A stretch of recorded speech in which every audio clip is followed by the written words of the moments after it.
What is up, everybody? Welcome to the National Rock Racing Association. This is race number 7. We're here at Pretty Place in Belvidere, Tennessee. This is sponsored by SuperGrip, and we have the national anthem waiting for us down with Zach. Steve from okay. SuperGrip is going to be singing for us today. Okay.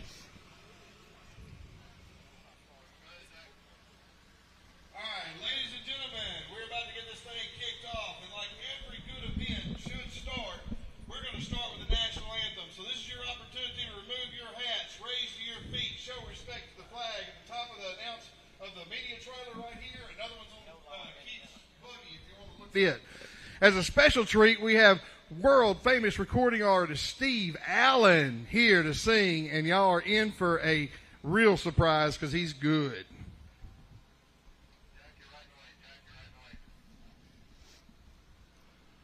Oh, say, can you see by the dawn's early light what so proudly we hailed at the twilight's last gleaming, whose barred stripes and bright stars through the perilous fight o'er the ramparts we watched were so gallantly streaming, and the rocket's red glare, the bombs bursting in air, gave proof through the night that our flag was still there.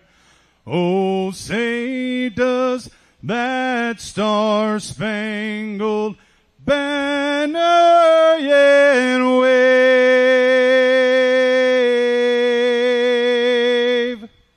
o'er the land of the free and the home of the brave?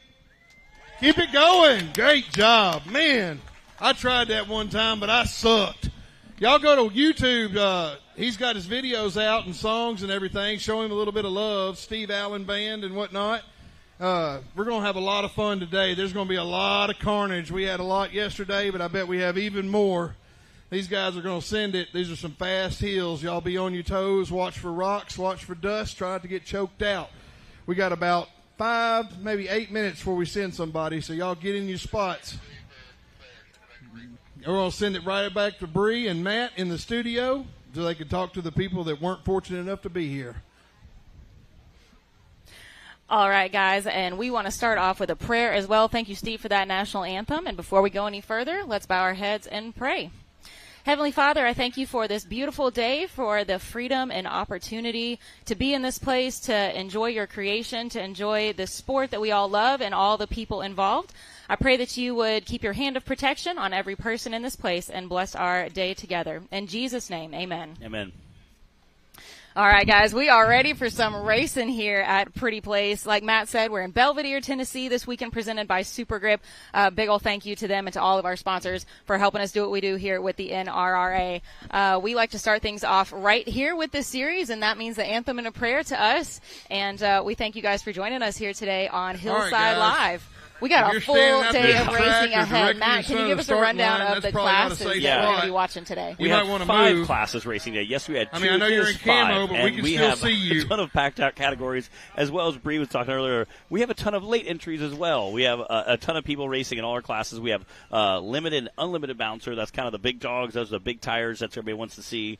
We also have our teen/amateur class we racing. I heard there's a ton of entries in that. We're fixing to turn some cameras on, so either put a shirt on or get off the hill. I don't care which one you do. And then our You've been out here since 6:30. It ain't several late entries in that class as well.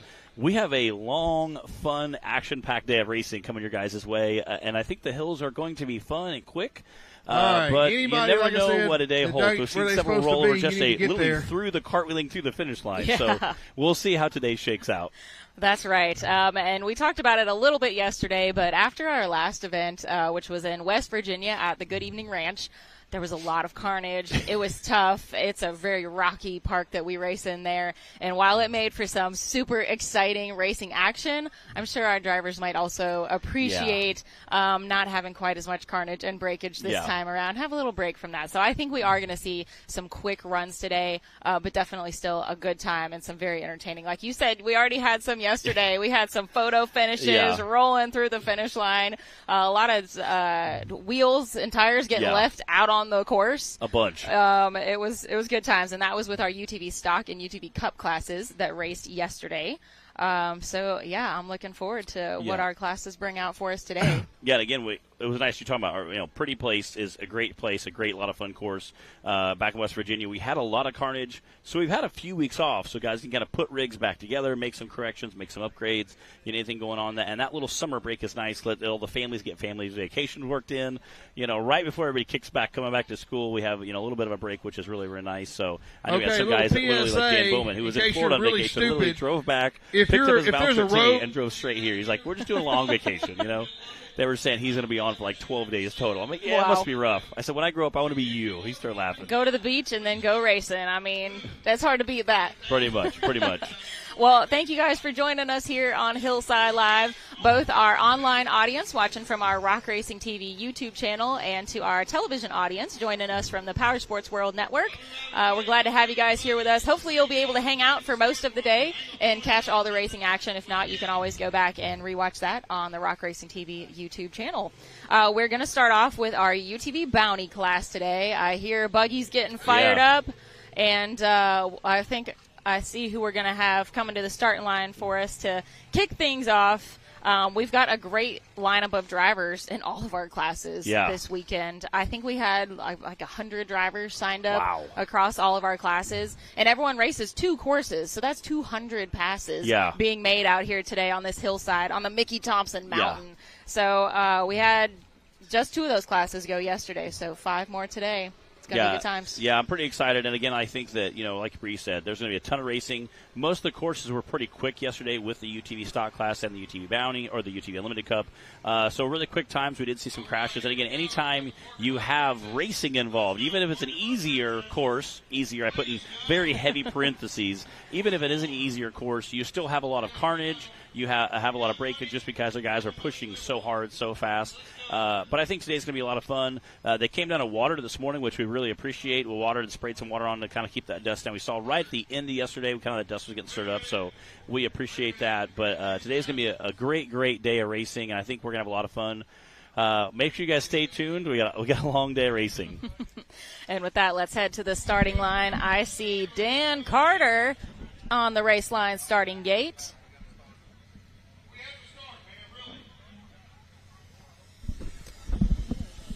Looks like we got Mr. Dan the Man Carter in that race line starting gate. Hey, Clyde, you got any vests in there? Again, Dan the Man did some racing with us yesterday, doing some racing with us today. Thank you.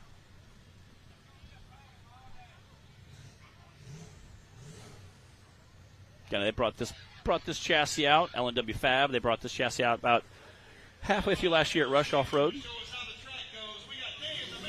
Here we go. First run of the day here at Pretty Place. This is our UTV Bounty class, Course 1, if you're just joining us. Dan Carter about to set the bar for the rest of the class. And again, Dan does quite a bit of racing with us. Races several classes with a couple different buggies. Watching it, he came down and did a little playing with us last night. Did some running. These guys race the exact same course that the bouncers do, and they are just absolutely gnarly. Oh, come on. He's right there. Again, I think this ledge is going to cause some problems for the UTV Bounty guys just because it's such a gnarly ledge. Again, you can see that, the big V right there in that middle coming out and kind of bottom in the chassis. A couple different lines on this hill. Again, this is about 125-foot wide berth at the bottom. So you can kind of pick whatever line you want. Ooh, looks like you kind of just skimmed up that one.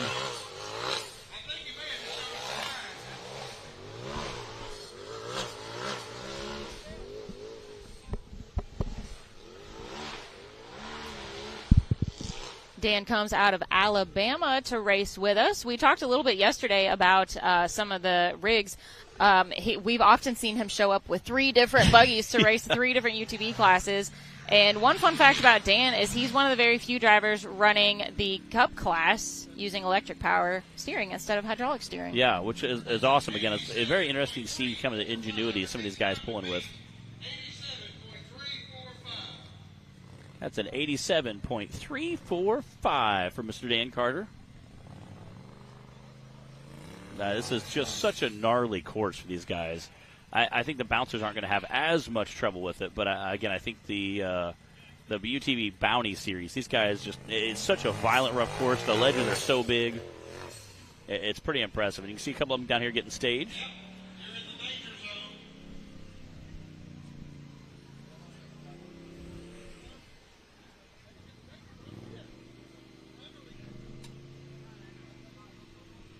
You can see them getting situated down behind us. There's several buggies jockeying around right now. We have a ton of racers down here. I'm so excited. We have just a pumped up, action-packed day of racing here, and we got perfect weather right now. A little bit of overcast, which is awesome. Kind of keeps the sun off of us. All right, and it's Jesse Phillips on the course now. Pretty much most of our UTV Bounty class races with us in the Cup class as well. And a lot of times what we'll see is we'll have a few signed up, but then after Friday's racing is over and everyone sees that their buggy is still together, and then they'll make that decision like, okay, let's go ahead and sign up for Bounty. So what usually happens is our Bounty class triples in size come Saturday morning. Yeah, a lot of it. As long as there's not too much carnage on Friday. Yeah. A lot of it comes down to how many buggies are still together. Yeah.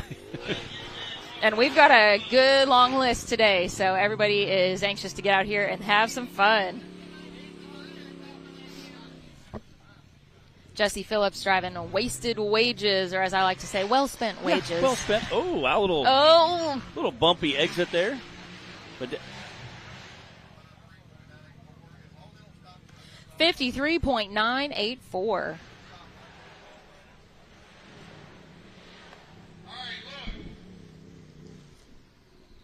All right.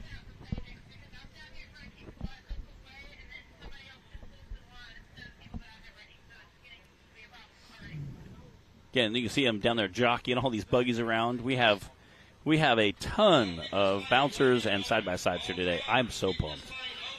I just love how many vehicles we have here, and the crowd is packed in as well. You know, we have great tree cover here at Pretty Place. We got to see some cool sights last night, but the trees here are really nice because they do give a great shade for the spectators as well as our course workers as well. Yeah, Matt and I got to actually enjoy getting out and riding the trails a little bit last night. We don't always get to do that. Sometimes it's just race and then pack up and go home. Pretty much.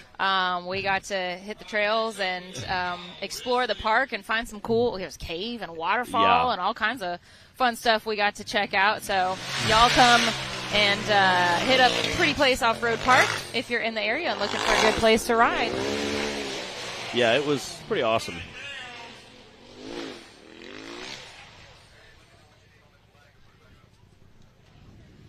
I believe this is Kyle Risley, but we'll get confirmation on that. All right, it is Kyle Risley. He raced with us yesterday, first time in the series in the Cup class. Ooh, looks like a lot of guys are shooting that center line.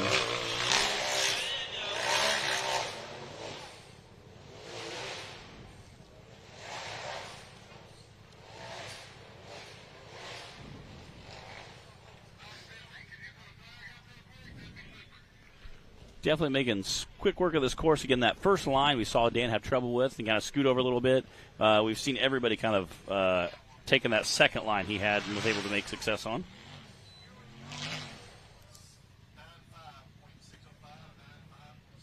That's a 95.605 for Kyle Risley. They're keeping it moving this morning. Appreciate Gary in down there. That. Appreciate Gary in down there, keeping everybody rolling.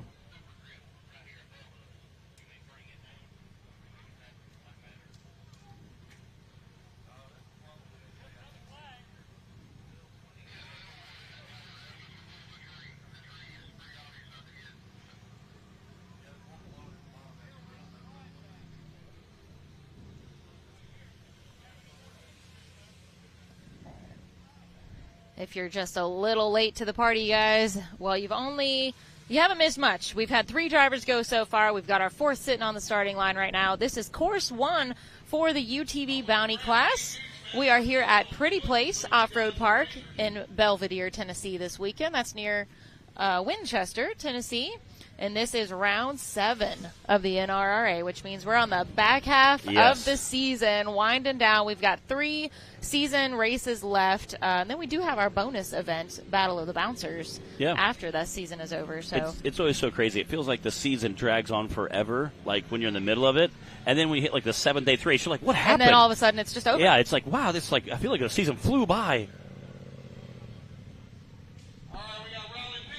I really love this chassis. This is Riley Pete, another newcomer that raced with us yesterday as well. It's a really beautiful purple and kind of a neon green color. Yeah, he's got some nice graphics on there. Yeah, it's a really, really sharp chassis. Definitely a great job putting that together.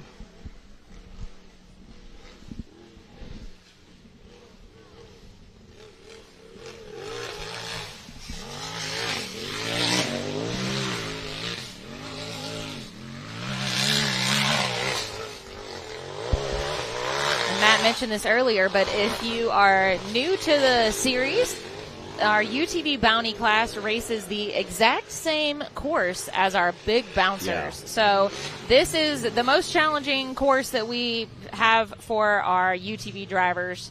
And honestly, right now, they're making it look kind of easy. They really are.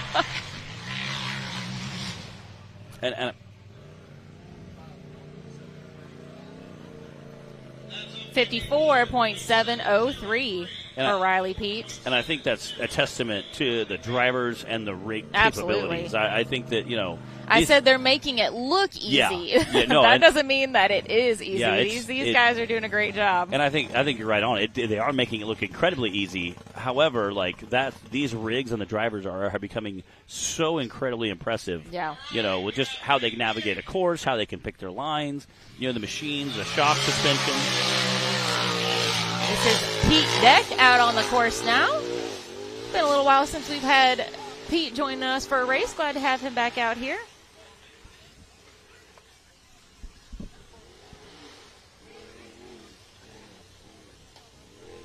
And yeah, like you said, Matt, the technology, the components have all progressed so much over the years that, you and I have been around the sport. And, oh, no! Oh, wait. It looks. I think he broke a shock I think that on that shock tower. Yep. Passenger side over there. Man. But what a nice pirouette. Yeah, it did. Yeah. Aerial. Yeah. Performance. Yeah. Looks like he's going to try to get it pulled off for us. All right. There we go. Man. That's one way to get down off the hill. We'll take it. Yeah, you can definitely you can see that front passenger side is not where it's supposed to be, but we do appreciate that self-recovery. Matt, do we have our first skinny pedal nominee of the day? I think so. If you guys haven't heard us talk about it before, we have a special award in the series that we've done for a few years now. Called the Skinny Pedal Award, and that doesn't go to anybody that necessarily ends up on top of a podium, but it goes to our driver that has the wildest ride, that has liberal use of the skinny pedal during their run, and provides some great, let's say, crowd entertainment, and puts on a good show for us. So they might not end up crossing the finish line or might not have the fastest time, but the Skinny Pedal Award is all about using that right pedal and putting on a show. Yeah, it's definitely an award you don't want to win, but it is kind of fun to win one. But you definitely don't want to win one. It's like using your insurance. You don't want to have to use your insurance. Let's check out that AMSOIL action shot of Pete Deck and his Skinny Pedal nomination. Yeah.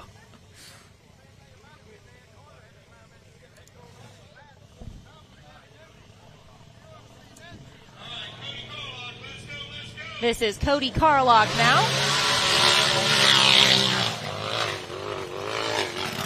These guys are just skipping uphill right now.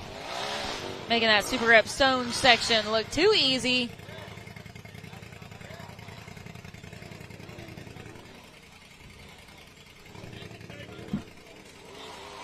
blasting down Yeah. the spider steps there.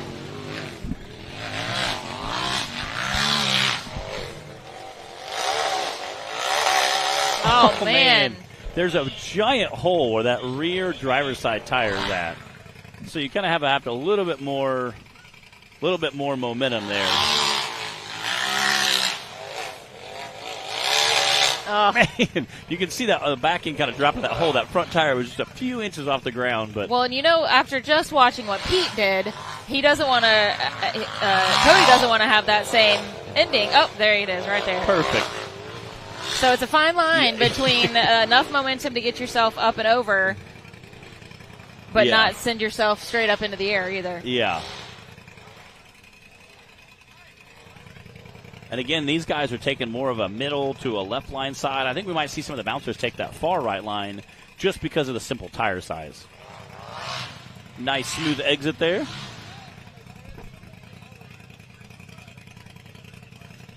.315 for Cody Carlock. Our fastest time currently is a 53 from Jesse Phillips, followed closely by Riley Pete with a 54. And we've got Ethan Hunt on the starting line now. Ethan is running for Bruce Parker's points today.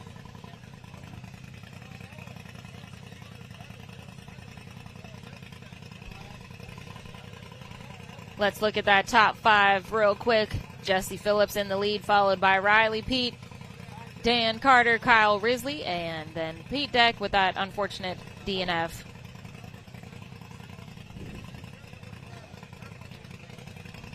Although I do think we should have Cody Carlock in there. We'll get that updated and go over that again with you guys. Right now we're sending Ethan Hunt. Racing that bad company buggy. Again, this has gotten the course of the bouncers and the UTV Bounty Series races was not really necessarily worn in like yesterday when we were playing on it, but this morning it is definitely worn in. I know there's a handful of bouncers that came down last night and played on it quite a bit. So we do offer our drivers are allowed to pre-run the course if they choose to before a drivers meeting on race day. Some drivers do like to do that. Some prefer to save the buggy, not risk any breakage. Yeah. Everybody definitely does go walk the course and do what we say is choosing your line or finding your line that you want to take. You might decide, I need to put my tire on this rock. I need to stay to the right of this tree or whatever as you're walking the course and getting familiar with it.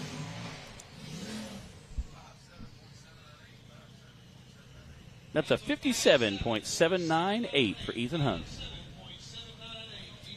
And that's a third place time right now. So it's Jesse Phillips, followed by Riley Pete, and now Ethan Hunt. Got Nathaniel Helst back on that race line starting gate down there. Again, I see him driving this morning. I thought he was going to be our first guy. He was driving to the starting line, and then I realized he didn't have his race suit on or helmet on. He had like a cutoff He's T-shirt. making his way by. down.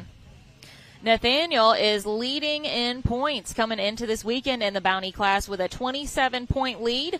He's got 443 points coming into the weekend. He also is coming off a win from our last event at the Good Evening Ranch in West Virginia a few weeks ago. So we'll see if he can carry that momentum into today and add some points. Yeah, definitely. Some points to that spread. He's no stranger to be on the podium. He's been very competitive since he picked up this TC chassis.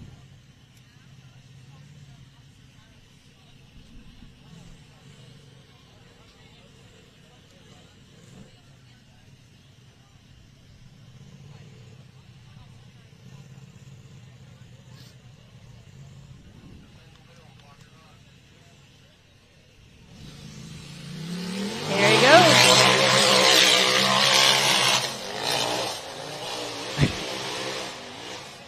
These guys are. Oh, no! Dang it. Oh, he came in hot to that corner. Dang it. He just, had a little too much momentum. I was just going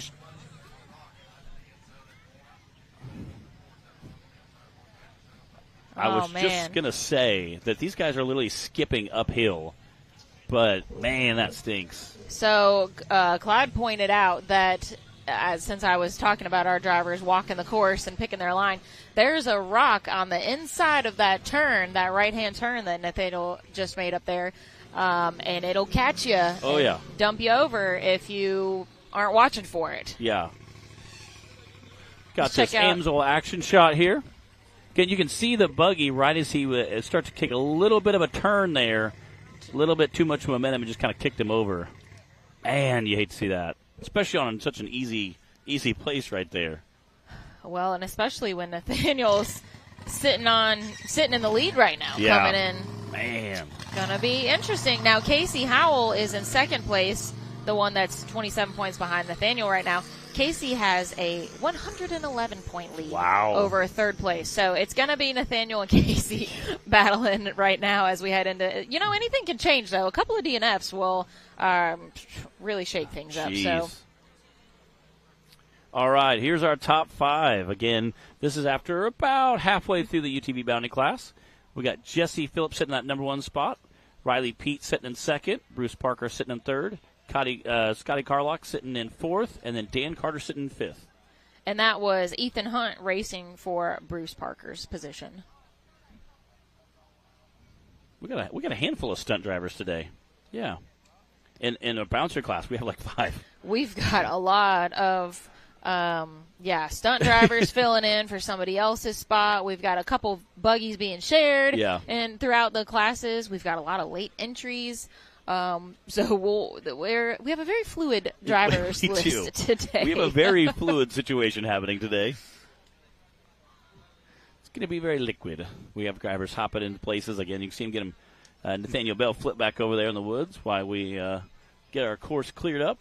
But, yeah, we have a ton of drivers filling in for other people today. And we have at least two of our younger drivers that will be racing in the bouncer classes today for the first time instead of UTVs. So we'll talk more about that when we get to those classes. Looks like they've got Nathaniel turned over. One of the great things about the UTVs is they're pretty easy to recover. Yeah. Grab a couple of able-bodied guys and flip them back over. I doubt anything got broken on that rollover for Nathaniel, so I'm sure he'll be back for course 2.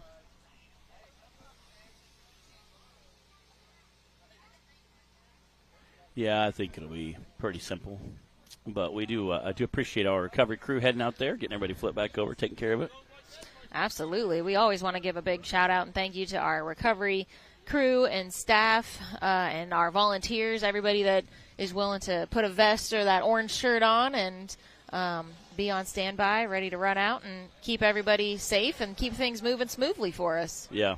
It takes a village. We're glad for the one we have. It really does. It really does.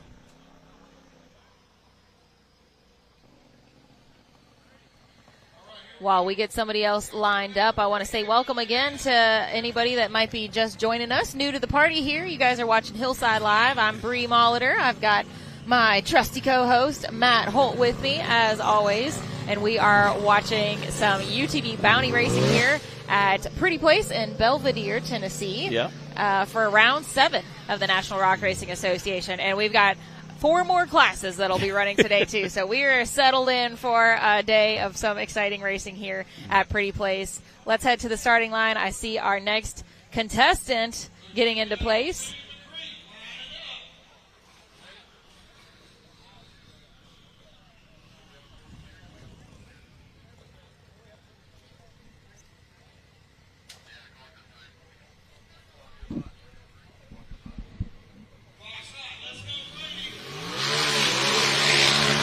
This is Brady McCree on the course.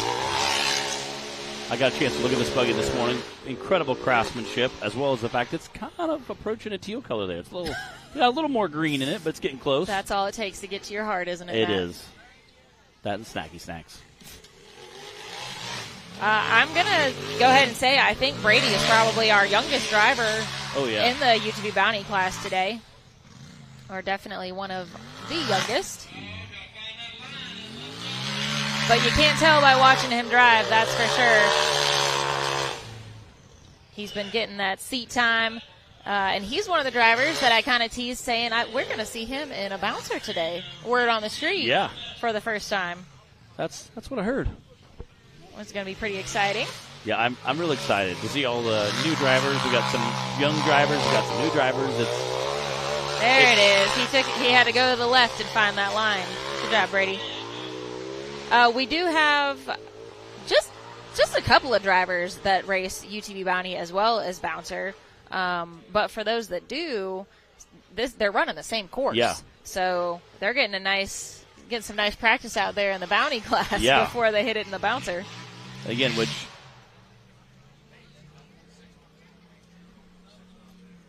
80.612 for Brady.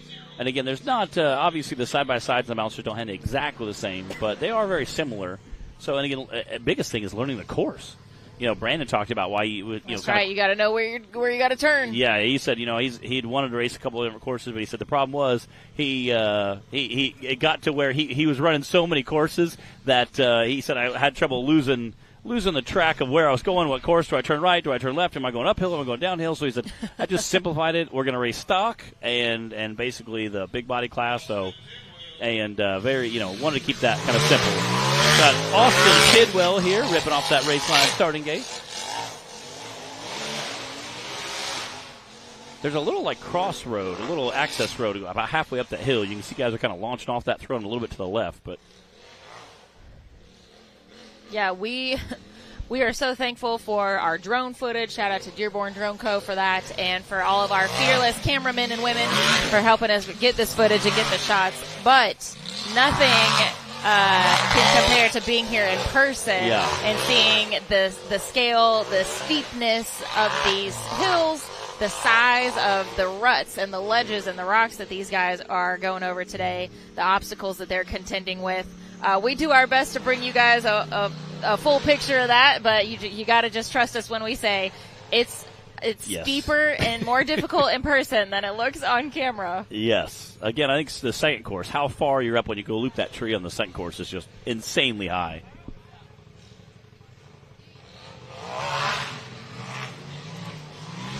Nice. Let's check that time. That's a 67.398 for Austin Tidwell.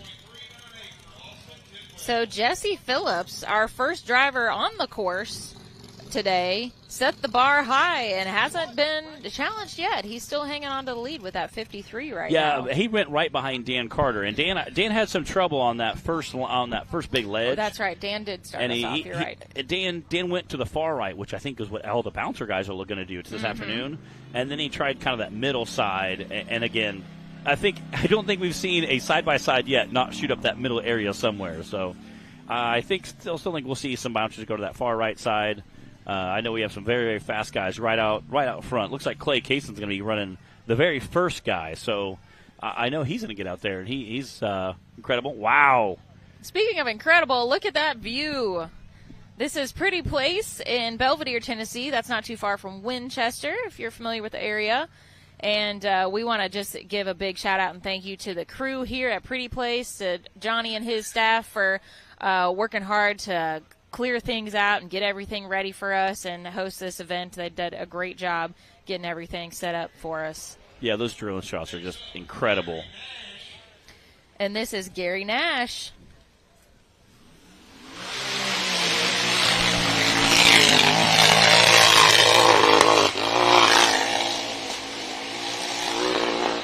Yeah, that does not sound very good right now. But again, that's a big buggy with some big wheels. He was laughing earlier. He's like, hey, you got some more 35s? He's like, I might be breaking some. He was hunting some 35s this morning jokingly, but this is definitely a very big side-by-side. It's a good size, especially for our bounty class. Yeah.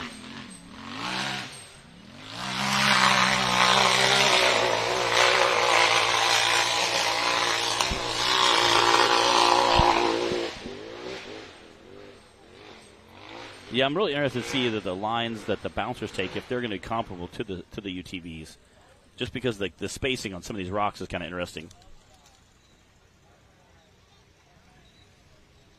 Nice smooth downhill section there.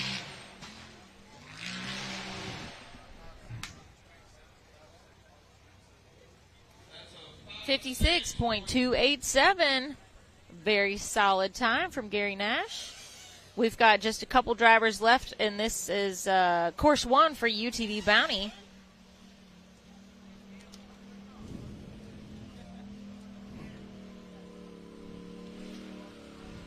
After this, we've got our bouncer class, our limited bouncers, UTV Teen, and UTV Youth. And then, of course, course 2 for everybody. We're going to do it all again. That is literally just the morning half. Like,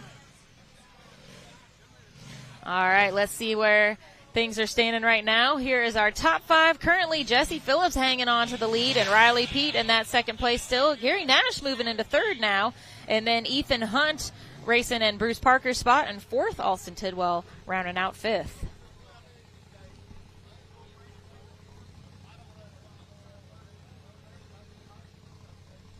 Casey Howe backing in that race line starting gate.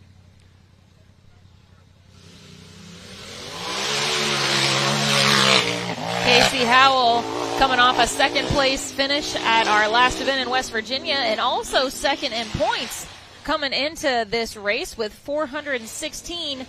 He is 27 points behind our leader, Nathaniel Bell, although, unfortunately, Nathaniel had a DNF just a little while ago here on course 1. We'll see how things shake out for those guys today. I was checking in with Casey, and he was laughing. He's like, they were getting him checked in and stuff, and I said, yeah, getting here. And he said, yeah, we just pulled in too. It was like 6 o'clock on Friday morning. He's like, we left at like 11:30, midnight-ish. We drove all night, got here like 6 o'clock in the morning. That's rough. That's dedication. That's what that is. We were kind of giggling. He goes, it's happened like 3 or 4 times that way this year. But I'm not surprised. A whole lot of late nights in the shop and on the road to be committed to the race life.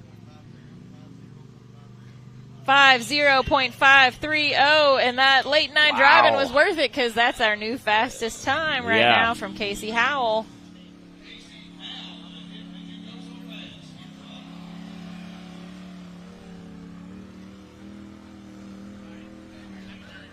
looks like we've got the King family left. Nathan and Madison King. Madison sitting on that race line starting gate. I know they have their new bouncer out here. I asked, are you running? And he said, no, we need some more seat time. I said, okay. Their new bouncer. Yep. One that I'm pretty familiar with, though. Yep. Yeah, the Avenger is out here as part of the King family's fleet now. It passed from the Molitors to the Kings. Glad to see it out here, though. Yeah. Madison raced in the Cup class yesterday and did a great job in there. And then she is coming into this weekend in Bounty 6th in points right now. She is a very, very hard driver. She is no stranger to dominating in the Bounty class. Yeah. Sometimes even more so than the Cup class, which, considering the difficulty of the courses, that's pretty impressive. Yeah.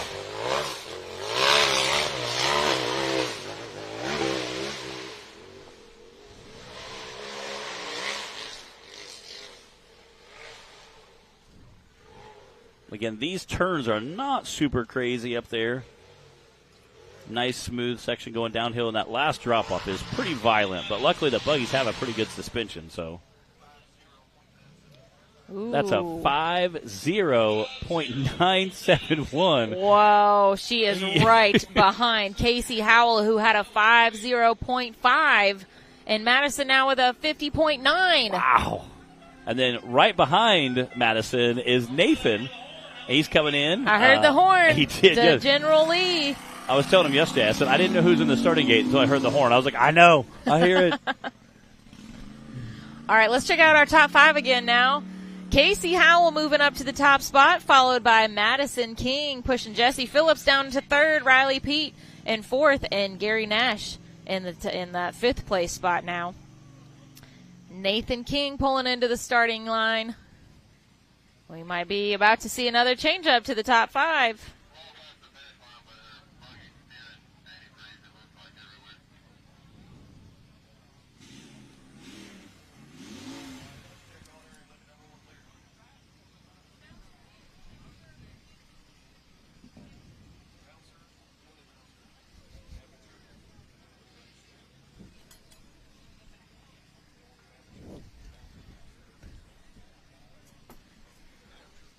It looks like Madison did cross the finish line, but she's in the pit area and spewing antifreeze or something. So they're checking on her and making sure that she's got recovery help if she needs it, or well out of the way at least before we send Nathan off the line.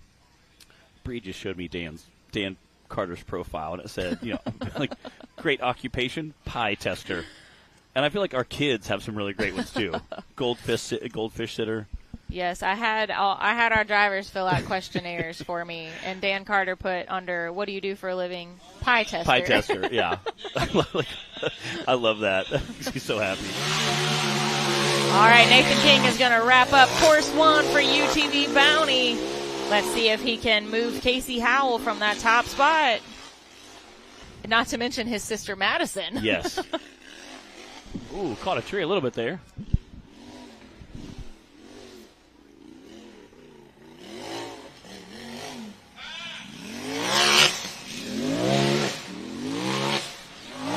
I think he hooked an STS flag at the top.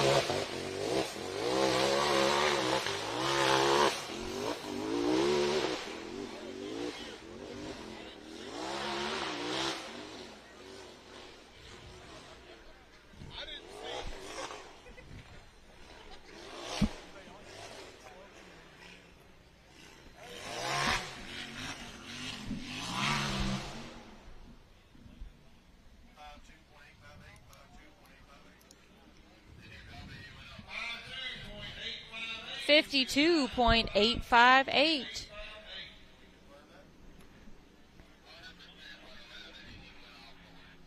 Uh-oh, but we are getting a little news here.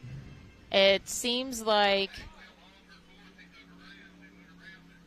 Hang on, we're getting some updates over the radio we'll share with you guys.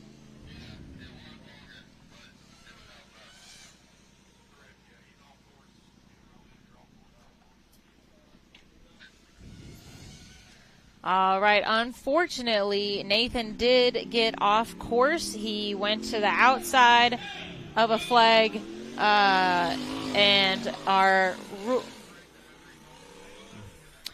unfortunately, the rule is if you're outside of the course and you've already crossed the finish line, that is considered a DNF. We do have kind of a grace rule where if you have not crossed the finish line yet and you realize your mistake that you did the course wrong, you can go back and do it again and correct your course so that you don't get a DNF. But once you cross the finish line, that's considered course complete.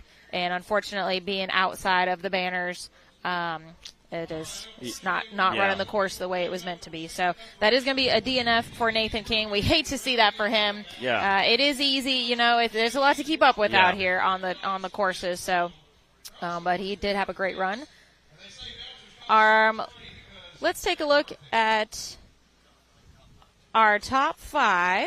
That does conclude course 1 for UTV Bounty. Casey Howell hung under that top spot barely because Madison King was right behind him there in second spot, and then Jesse Phillips third, Riley Pete fourth, and Gary Nash rounding out top 5. We are going to take a quick commercial break and get things changed around, set up, and ready for the bouncers. So when we come back, we'll be sending them off the line. You guys don't go far.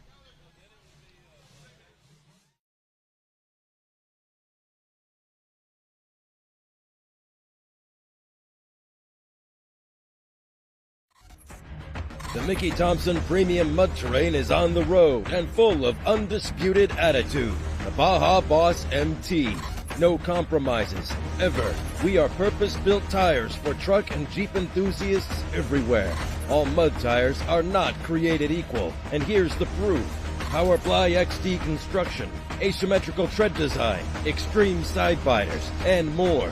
Find your tire size today at MickeyThompsonTires.com. What you want? No matter where your ride takes you.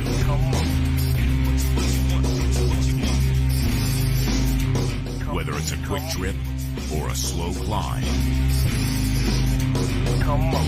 When you choose RCV Performance Axles, you're guaranteed to finish every time.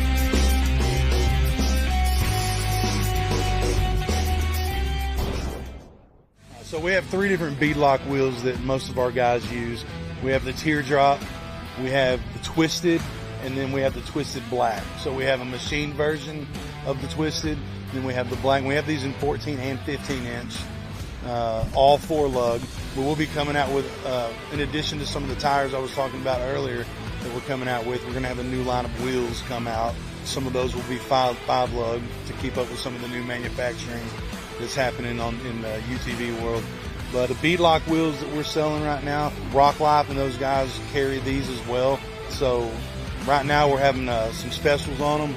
So I'd recommend if you need a set of beadlocks, you're not going to find any cheaper than those.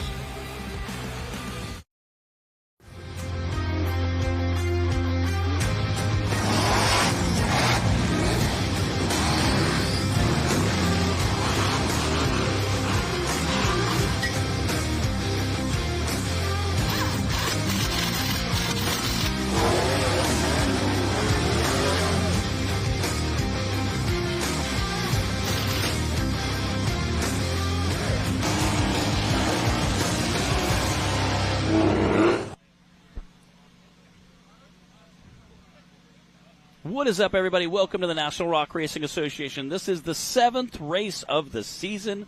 We're here at Pretty Place in Tennessee, sponsored by SuperGrip, and we have Jerry Gray sitting in that race line starting gate. Again, this is the bouncer class. This is for all the doll hairs right here, buddy. We're so excited. Again, we have a ton of bouncers. We're actually starting with our late entries. We had about 3 or 4 of those you're going to see. We have some very interesting late entries I'm pretty excited about. Yes. Well, we've got. Well, you know what? We'll just wait until we get to them, and we'll just let it be a little tease for everybody. Yep. This is course 1 for the Mickey Thompson bouncer class. Jerry Gray kicking things off for us in the Taz buggy. Yeah. Again, this was John Campbell kind of made this buggy famous. That you can hear that turbo spooling up there. It does have a very unique sound to it. It does. I was literally watching our commercial break and I heard it rev up, and I heard the turbo, and I was like, ooh, Taz buggy. I know that one. Yeah. Okay, Jerry picked this up about halfway through the year. Oh, and he tagged a tree right at the top of the hill. That is a really tight turning area up there. So we just got done watching our UTV Bounty class run this course as their course 1. And of course, it's a little different having a small single-seat UTV dodging through these trees than to put the bouncers in here. So those without rear steer, I think we might be seeing a little. Oh, no. Oh, he got back on his tires. He did blow a tire, though. It's not over yet. Well, we might see a lot of backing up to get through the trees today. I don't know. Yeah, I don't know. Again, that's some pretty tight turning radiuses up there on top of there, especially for the first turn on course 1 and course 2. I hope everybody, if they didn't pre-run, I hope they took the time to do some walking on the course and find those lines that they need to take. Yeah. Oh, man. Holy cow. Jerry Gray is definitely determined to earn himself a Skinny Putt award. This Taz buggy's like a cat. It really keeps landing on its feet.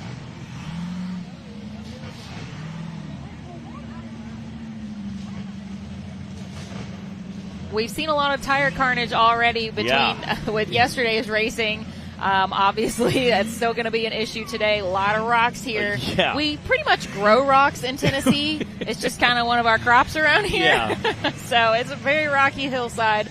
We're going to definitely be seeing some tire carnage. Dang it.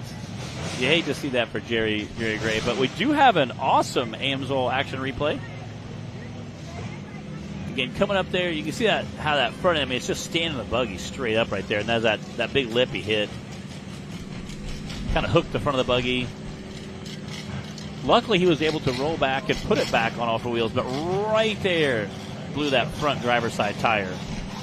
And then this is the second one, which is kind of the real far right side. It's kind of kicking that front end up. The front end drops in the hole. You can see it kind of high centers there for a little bit. And unfortunately, just, Jerry tried to drive out of it. He did a great job here. Tried to drive out of it the best he could. Luckily, put the buggy back on all 4s again. Unfortunately, that's a pretty rough ride right there. You hate to see that for Jerry Gray. Again, awesome driving, and he was doing everything he could to kind of keep it back on its wheels, but sometimes that's just how the rocks shake out. That's just how those rocks roll. How the cookie crumbles. Yeah. I appreciate a good cookie,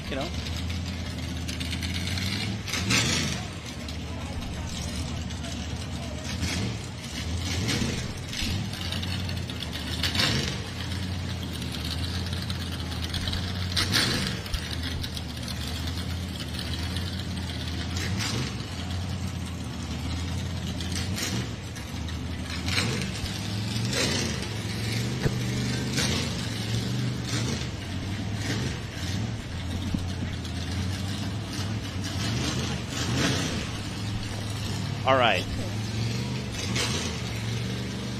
Well, I was checking my list here because it wasn't matching up, but we have Clay Kaysen back into that race line. It's a very fluid drivers list today. Really We had a lot of late entries. Yes. We have a lot of drivers running in other drivers' positions for their points. So they're just keeping us on our toes. We have several guys now who own several buggies. So when you see a buggy pull up, you're like, okay, we know whose buggy owns it, but we're not who's driving it. Well, we know this is Clay Kaysen. He is running in Ethan Hunt's position today. This is Clay's second time racing this bouncer with us. And the last race, he was one of our 5 drivers who completed course 1. So I think he is definitely feeling very comfortable in this chassis. Well, we've been watching Clay dominate in the UTV class for several years now. He's got the hillside seat time. He's just got a little more horsepower, a little more clearance, a little more of everything now in the bouncer. Yes. Ooh! You can see that back end kind of kicking around there. It's been a very squirrely course over there. Again, kind of rounding that big, long oval turn at the top.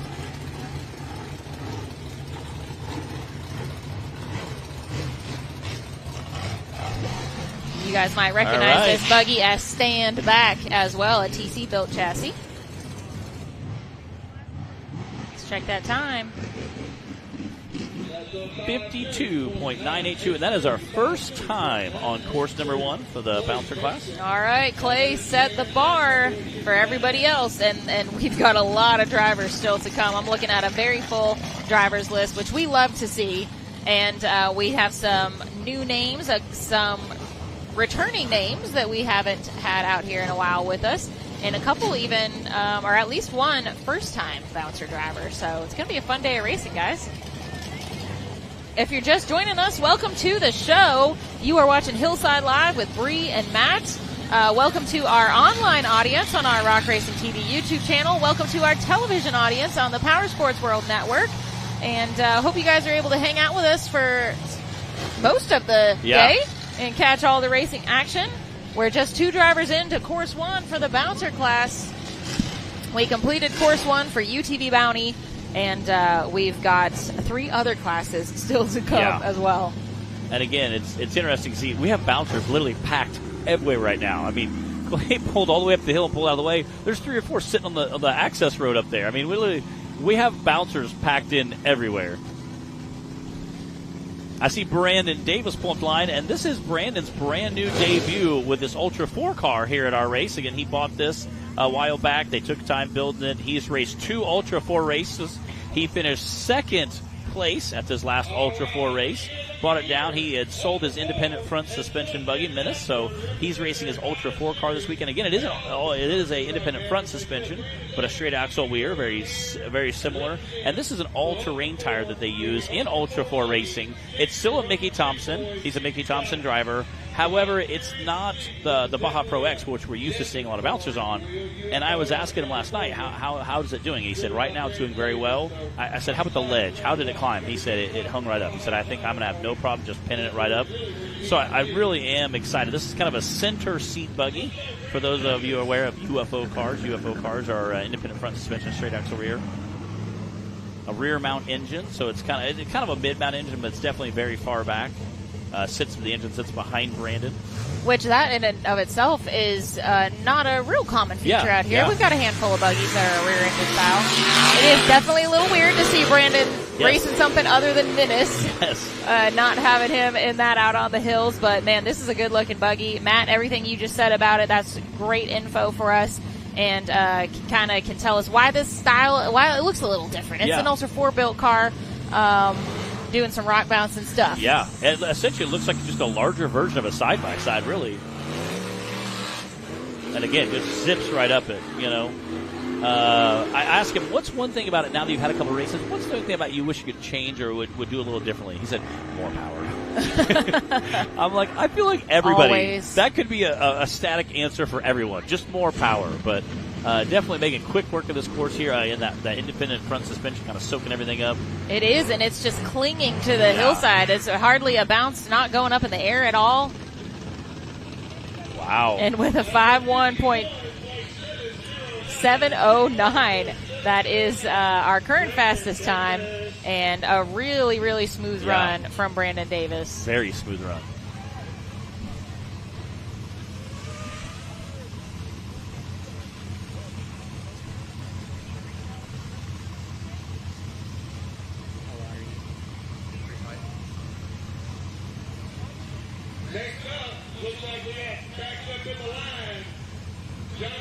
We got Jonathan Gibbs back into that race line starting gate. Okay, Jonathan Gibbs is running for Jay Storch. Jay has that new buggy. He's going to unveil very, very soon. It wasn't quite ready. So Johnny Gibbs came out, did some racing for him, got him some points. And those who have seen Johnny Gibbs drive, he's kind of a wild man. He will absolutely get out and get it done.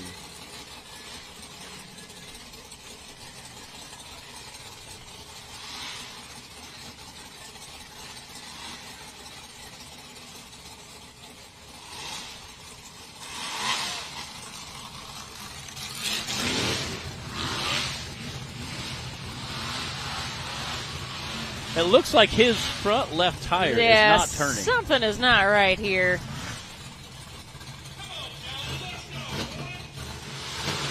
He's definitely three-wheel drive. Front driver's side's not pulling.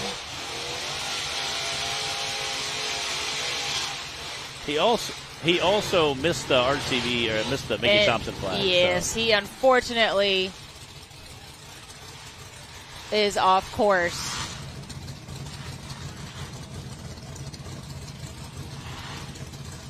Oh, man, he's hung up on some trees there.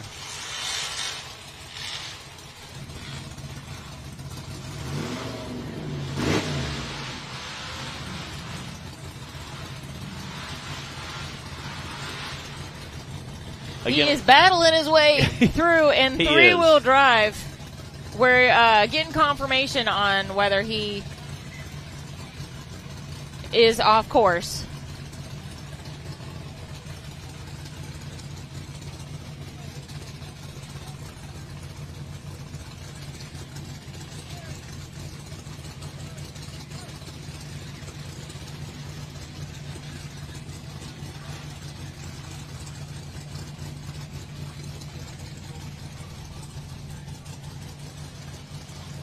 Jonathan Gibbs absolutely just rocking through. Oh, no. Oh, Dang no. Dang it. He was kind of just thrashing through. Our recovery crew's going to head over there and get him flipped back over. But, man, dang it. He was definitely sending it up there. Man, Johnny was definitely doing all he could with that course, too. Especially being down a wheel or a tire, turning for him. I don't think he knew that he was off course, unfortunately. Yeah, I don't think he knew he had went off course because he was still definitely trying to get a finish out of it, but unfortunately not. We do have an AMSOIL action shot to share with you guys. Yeah, I see that front end kind of just stick right into it. Dang it. Again, shout out to the AMSOIL action shot. Appreciate those guys.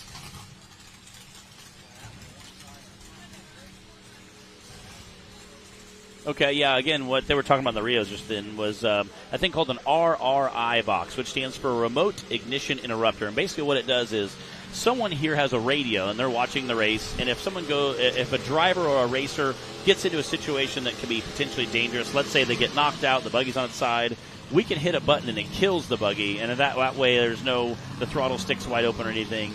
Again, sometimes there can be different types of things, but it kills the fuel and it also kills the ignition to the buggy. So that way there's no chance of having any type of fire, which is, again, a huge safety feature that monster trucks started out years ago, and they had lane 1 and lane 2. We have all of our bouncers on one lane, so a lot of times we'll hit the button and it kills all the buggies, which is okay, because if we have a situation like this, you know one's going to be driving on the course anyway. But we appreciate that. And, again, that's one of the cool safety features here. Again, kind of stolen from monster trucks back in the day. There's a company called Birch that we use that builds the RI boxes for us, and we appreciate that. But looks like they got him fired back up. He's pulling off the course. So, unfortunately, ended up with a DNF because he got off course, but stuffed to front wheel. Jerry Gray did, however, pick up a nomination for a skinny pedal, which we are collecting those right and left right now. They're starting to pile up. So not what he wanted to be, not what he wanted to do. Johnny Gibbs, Jerry Gray, Jonathan Gibbs. I heard him talking about Jerry Gray on the radio. I don't think he's going to be coming back for our second course, which is a bummer. He's broke. I think they said transmission and something else. But yeah, thanks for sharing with us about that RII box, Matt. That is one of our safety features that has been added in the past few years as the sport has progressed, as the courses have become even more extreme, as the horsepower has increased. Just everything has gone to the next level in the last couple years. So we do take safety very seriously. We've got designated staff member that mans the cutoff for those REI boxes, like you said, Matt. And our drivers have full face helmets, Hans devices to protect their necks, fire suits, fire suppression systems in the buggies, and wrist restraints so that, you know, everything stays inside the vehicle. We've got fire extinguishers that are accessible from outside for any recovery crew that are on the buggies. You have to have a fire extinguisher on the outside, on the inside. So we definitely take safety very seriously and have a lot of requirements. You'll also see at the starting line, one of our staff members is often reaching in, checking those harnesses, checking the Hans devices hooked up, and just has one last measure just to make sure that everything is buckled in and tight the way that it needs to be before we send them off the starting line. And again, as a driver, I greatly appreciate that, because if my belt is outside of my Hans device, I want to make sure it's back in, make sure it's where it's supposed to be, make sure, you know, so a lot of times I'll leave my window net down, that way they can reach in, hook everything up, make sure it's all good to go, and then put the window net up, so we appreciate that. Sometimes I'll be like, hey, can you start my GoPro camera for me? So we appreciate those guys. A second set of eyes on everything is always helpful, so we definitely take that seriously.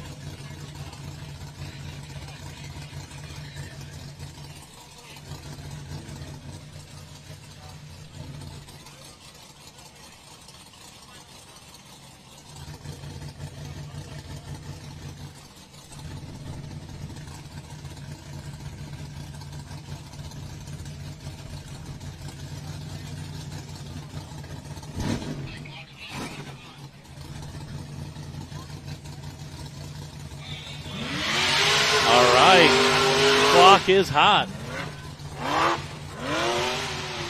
Wow. Again, just absolutely ripping up that hill.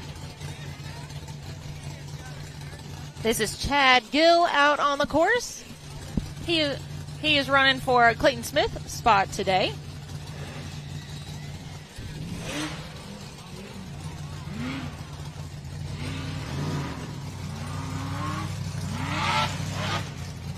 And we've seen a whole bunch of different guys pick a whole bunch of different lines this morning around the course. So I mean, it's been a very interesting morning as far as that ledge goes. We've seen a handful of different guys pick different lines. So I see Cooper Bentley getting ready to come up. I think we'll have I think he's going to pick that far right line.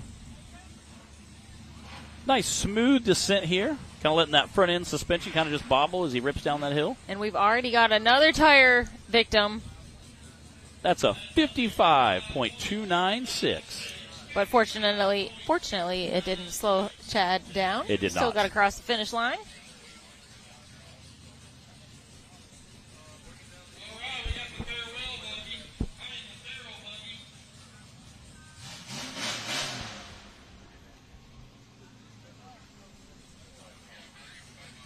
We got Brody Bromeister in the starting gate. He's racing this Faro buggy. I've seen this guy up in Wisconsin. I went to one of their county fair races they have. It's called the Midwestern Rock Bouncer Shootout. And him and Nick were racing, And at one point, both of them were going across jumps in the air. And I was like, he ended up beating Nick. It was incredible. Wow. He was, but let me be clear, both buggies were like on two wheels around every corner. Not surprised. It was some full tilt racing. I think this is Brody's first time racing with us here at the NRRA. I know he's raced some other series, obviously done plenty of other racing at home. Glad to have him out here joining us with the series today. Brody is 17, so one of our younger drivers. And he races this Farrell buggy, I mean, hard. Let's see what he can do out here on the hill right now. The time to beat right now is a 51 from Brandon Davis. Again, that's a super tight squeeze through that turn and those trees up there. And, Matt, you mentioned Wisconsin. We've got a handful of drivers coming out of Wisconsin this time around. Not just Nick Reich, but we got several of them that made that long drive. And I got to catch up with some of them last night. We were all hanging out, doing our usual Friday night kind of potluck dinner, hangout, catch-up time with all the drivers and families. That's always a good time. No cheese curds. Nobody brought any cheese curds, which is disappointing. How can you come from Wisconsin without the cheese curds? But they brought some fast buggies and some great driving skills. Brody's doing an awesome job out there on course 1 right now. Let's see what that time is. Wow. 60.532. Not bad, not bad.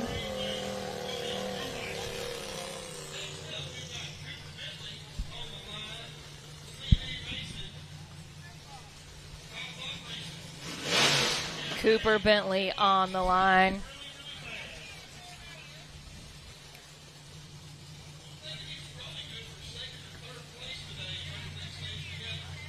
Cooper is coming into the weekend third in points with 482 points. He's 37 points behind Wade Good, 34 points ahead of Daniel Heckley. So we've got a pretty good spacing between our second, third, fourth right now. All it takes is one DNF to change everything for our top 5. Again, this is the Money Shot buggy made famous by Jimmy Sorensen years ago. Good buddy of mine, moved down to Florida.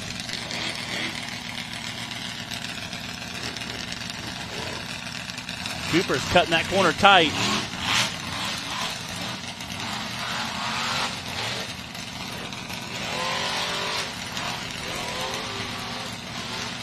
Cooper comes out of Shelby, Alabama to race with us. A little fun fact about Cooper that everybody out here knows, Cooper loves his chocolate milk. Yes. That's what fuels him on race day and gets him across the finish line. We need to find him a chocolate milk sponsor.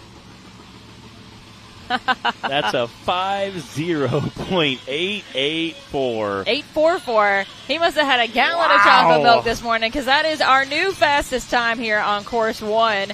Cooper moving Brandon Davis now down to second with that 51, and Clay Kaysen in third now with that 52. Nicely done, Cooper. And speaking of knocking guys down, this next driver has some bets going on with Brandon Davis about who's going to be knocked down. So I'm interested to see how it's going to shake out. We got Daniel Heckley and Hellbent sitting in that race line starting gate.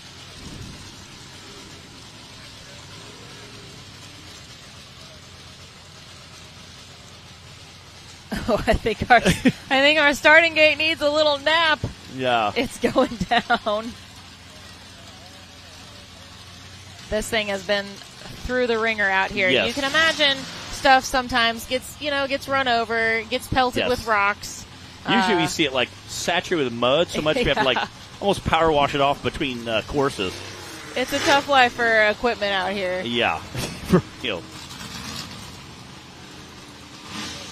Again, you can see all the buggies lined out there. Naturally, the hyperactive rock bouncer sitting in the middle of it.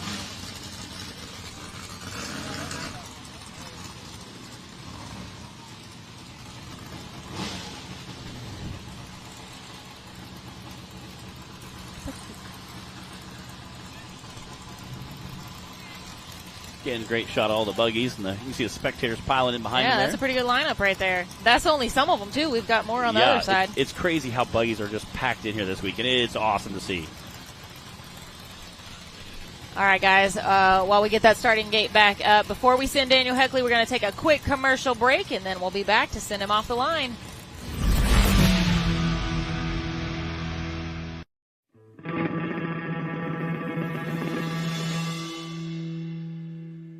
You know, when you open up a motorcycle shop, it's a gamble. I love motorcycles, but most off, I kind of like to create them. We can build really anything from the ground up, anything. There it is. The bike that John picked is an old dirt bike. This one, right here. He literally went in his backyard and was like, that'll do. Well, we got a good deal on it. What even design, like how are we going to build this thing? And by we, I mean you. I got a little angel. She ain't got no rough cut diamond. I think it takes a little bit of cojones to cut into your motor. Someone's trying to hit a home run because they're on television.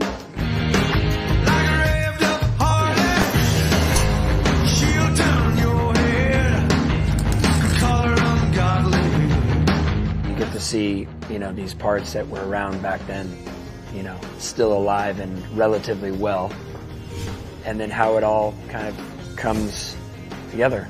You know, I mean, that's just as exciting as riding the bikes.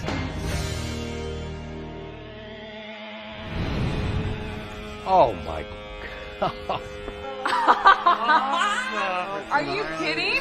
I think we did hit a home run. Well, it's not because we're on TV.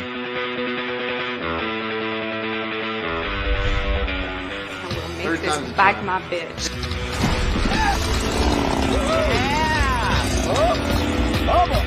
I want them to ride it. I want their opinion of it.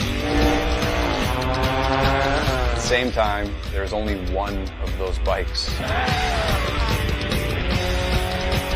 If they push it too hard and it crashes, I might cry.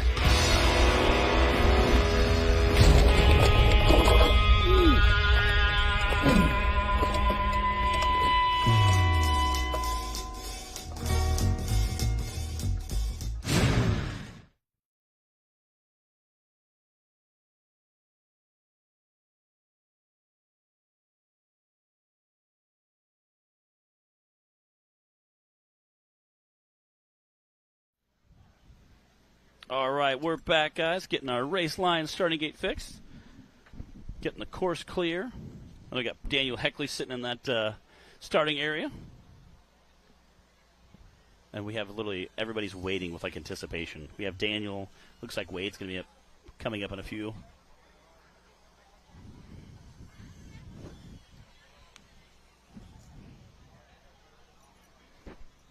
It's going to be a very interesting afternoon. I'm so excited because I think we're going to see some real quick times and maybe a few interesting rides.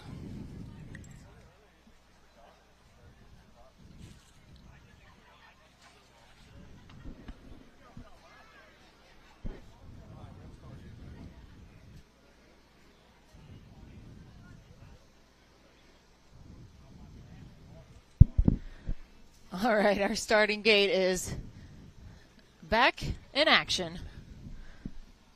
We'll get Daniel back in there. Be ready to roll in just a minute. Oh, now is a good time to go through a rundown of where things are standing right now. Cooper Bentley is in the lead with a 50.8, followed by Brandon Davis with a 51.7, Clay Kaysen with a 52.9, Chad Gill with a 55.2, Brody Burmeister with a 60.5, and then Jerry Gray and Johnny Gibbs were DNFs. We've got a lot of drivers still to go. I'm looking down my list here. Basically the who's who of rock bouncing showing up out here today, which we love to see. Daniel Heckley getting back into the gate again. The Heckleys were our featured drivers yesterday.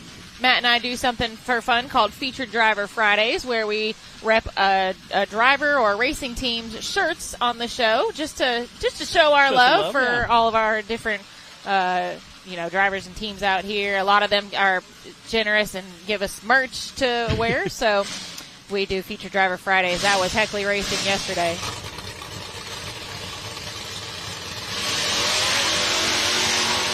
Daniel Heckley sending it. He is 4th in points coming into the weekend with 448 points. He's 34 points behind Cooper in 3rd, 32 points ahead of Clint Garrison in 5th. So we've got a 30-something point spread all the way through 2nd, 3rd, 4th, and 5th place coming into this weekend.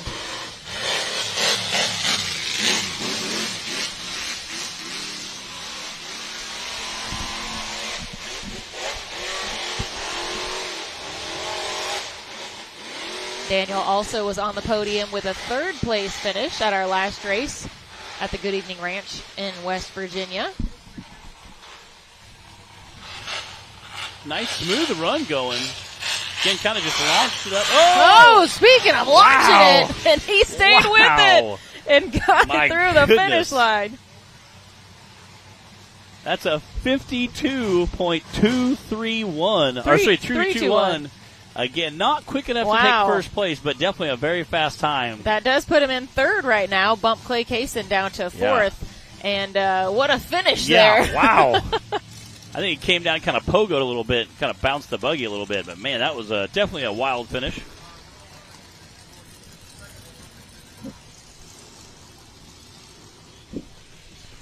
Looks like we're still having some struggles with the starting gate. We are going to work on that just a little bit more.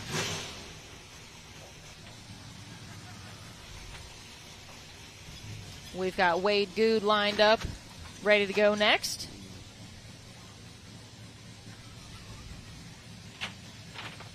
All right, Daniel run a 5.3 and held fence with a fantastic finish. Great job. Next up, we got Wade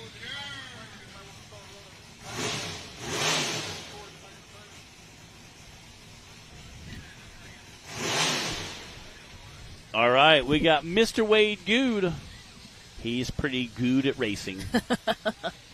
His team name is All Good Racing, and I like that's what a better way to play that. Wade and Nick are battling it out right now. Nick Reich, the only one to finish both courses at our last event in West Virginia, moved into first place with a 5-point lead over Wade. Wade coming into this weekend with 519 points. 37 points ahead of Cooper in 3rd place. He's kind of squeaking through those trees up there on that turn.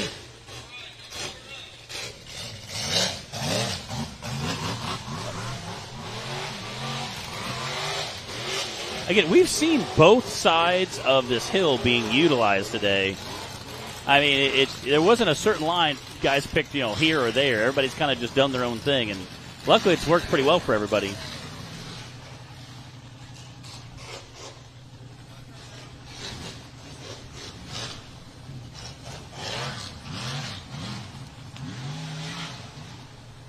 Woo! Sliding through the finish line. Let's get that time. Oh, 47.807. Wow, that moves Wade Good solidly into the lead now. That was a smoking fast time.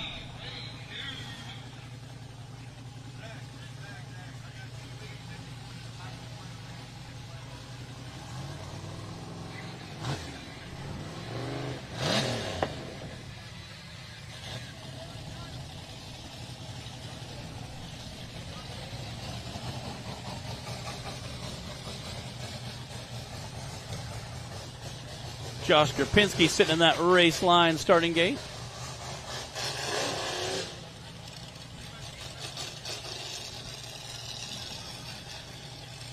Josh Krapinski, another one of our drivers that was racing UTV class for several seasons and doing awesome in that class, and moved on up to the bouncers this year, which has definitely been fun to watch. Get that forward play that Jay made so famous. Again, he said at this point, I'm just trying to finish both hills and a bouncer. He's had some mechanical issues. He's had some mess ups, so he is trying to just get a finish out of it at this point. That's a very fair goal. Yeah. To just finish both hills. Well, we've seen Jay definitely pull some stunts in this buggy before. We know it's capable. And we've seen Josh pull some stunts at UTVs. Oh, yeah. So I think together they'll do just fine. And he is an absolute hard charger when it comes to UTV. So I know that he has no problem getting out and laying it down at a bouncer. Looks like the buggy's smoking a little bit, though. Yeah.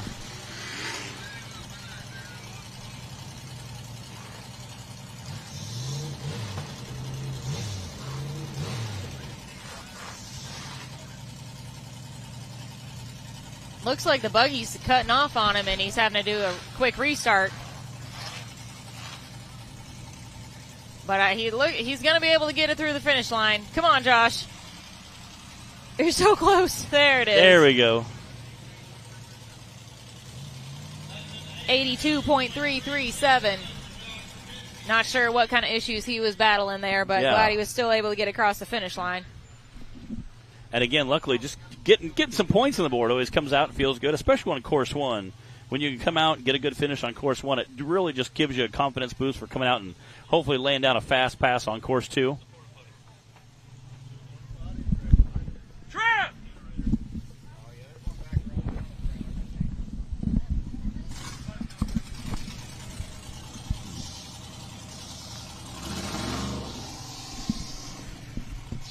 All right, guys, I'm going to hop out of here. Trip's going to hop in the booth with you, and I'll be back after my run.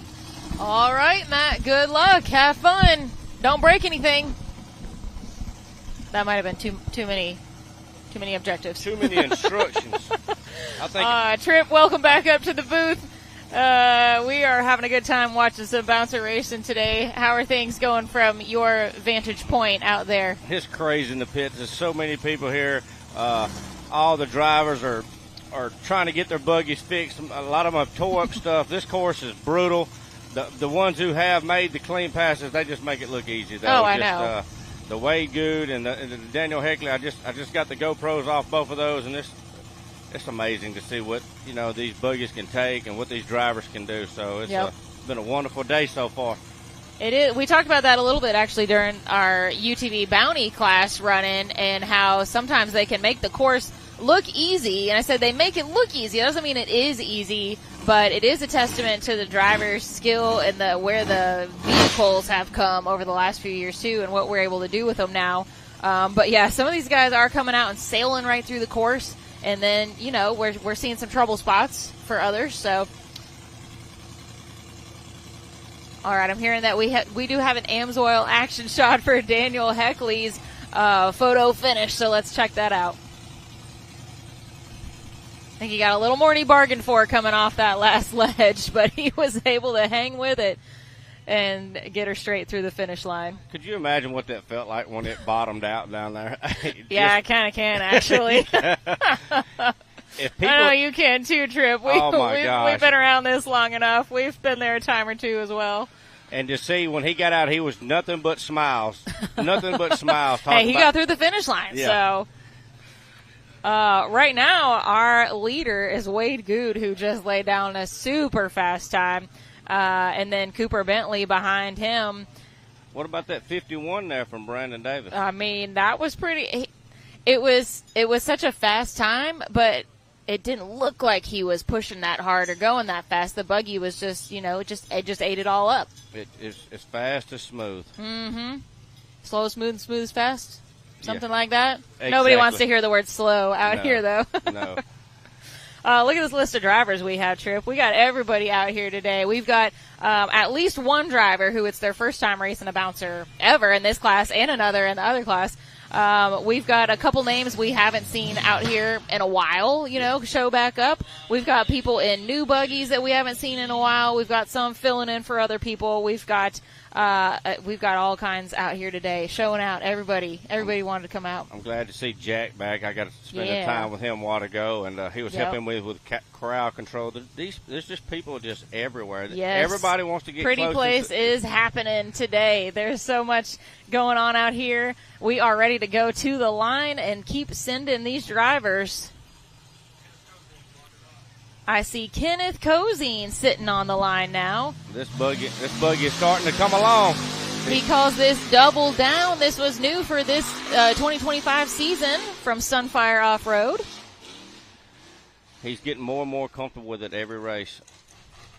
And you know, it takes time Yes, to sir. get, no matter how much like seat time or driving time you have, whenever you get in a new vehicle, especially when it's a brand new build, you got to work those kinks out. It's a process. Takes a little time. So Kenneth's definitely doing an awesome job with this double down this season. And he's got the seat and driving time. He's Yes, been he has. racing a bouncer since 2013. Started off an old Bad Donkey. Bad Donkey back in 2018 and raced it for 5 years. Yeah. So, and then has had a little bit of a hiatus while he's working on this one. Kenneth wants to give a thank you to Sunfire Off-Road, Ignite Racing Fuel, Fritz Performance,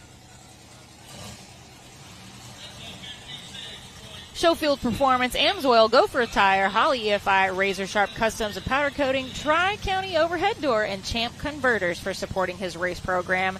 And that was a 56.447 for Kenneth Cozine. That's a good run.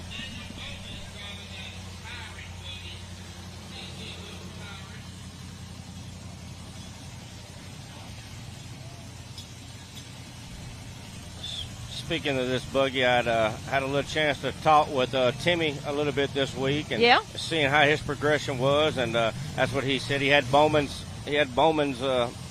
tyrant in the shop, getting some work, getting it ready to put a new roof on it. So, well, it needed a little TLC after the last race at West Virginia. Maybe I should say it needed a little TC. I get Old you there. Tim Cameron coming in clutch.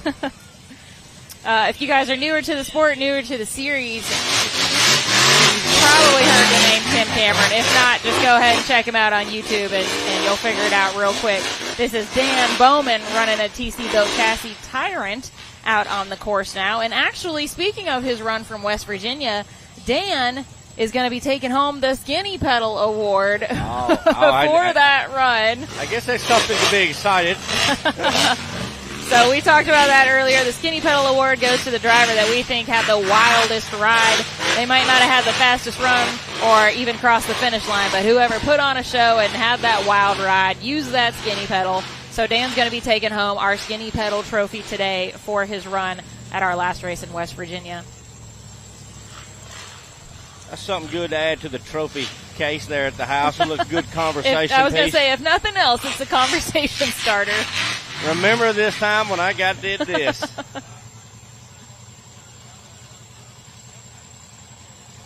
$53.779 for Dan Bowman.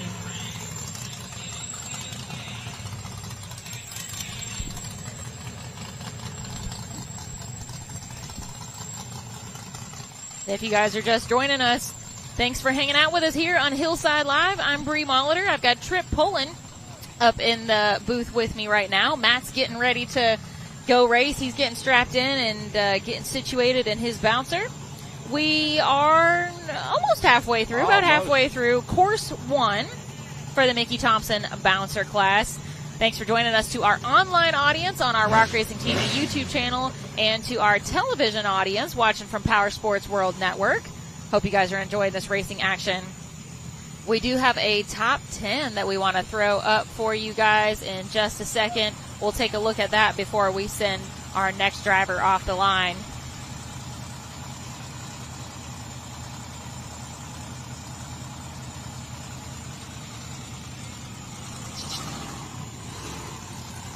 Right now, we've got Wade Good in the lead with a 47, followed by Cooper Bentley, Brandon Davis, Daniel Heckley, and Ethan Jones. You know, that's not right. Ethan Jones hasn't run yet. Who is that supposed to be? Clay Kaysen, I believe that is for Ethan Hunt. Tripp, you want to take us through the second half? So we got number 6 at Dan Bowman, and then who run for Clayton Smith? That was Chad Gill. Okay, so Chad's number 7, Kenneth Cozine coming in 8th, Brody Bressmeyer number 9, and Josh Krspinski. Wait, they're challenging you with his last name. They're keeping us on our toes in here. But that's our top 10, how they're sitting now, guys, about halfway through course 1. I believe we've got Landon McElwam. I've seen that buggy. It's a new racer, right? Yeah. Yep. Coming out of Wisconsin, another one of our Wisconsin racers. The handful of them that made that trip down here to race with us this weekend. We already had Brody Burmeister out on the course. Of course, we'll be seeing Nick Reich later on. This is Landon McElwam.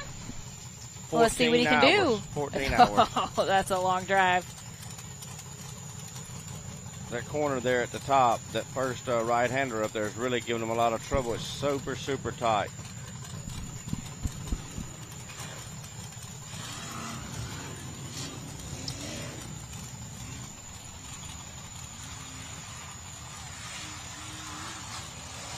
Oh, little wheel stand. Oh, he laid it back down. I like that. Oh, nicely done, Landon. That's straight 12 o'clock on a big ledge. I can think of at least one driver that got pretty YouTube famous off pulling some wheelie stunts like that. Yes, yes, he did.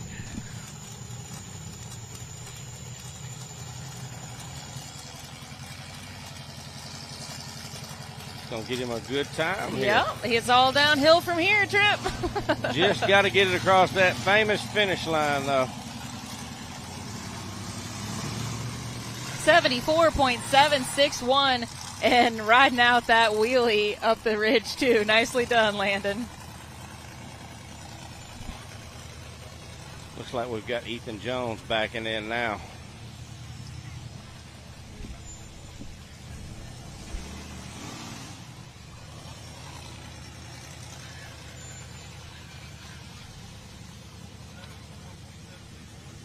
Let's check out that Amsoil action shot of Landon's wheelie. Nice. Way to stick with it. I think that's kind of what Joe Northern has said one time. That's just bonus points. That's just that's just showing Those out. are style points right there.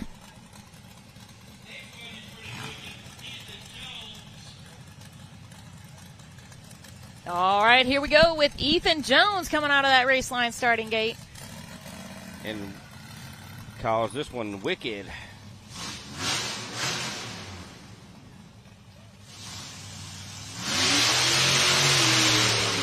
Ethan Jones is coming into the weekend 7th in points overall with 361 points. Not a bad place to be at this point in the season, especially considering who our top 5 contenders are battling it out right now. So well done to Ethan for a good solid season so far. Yep.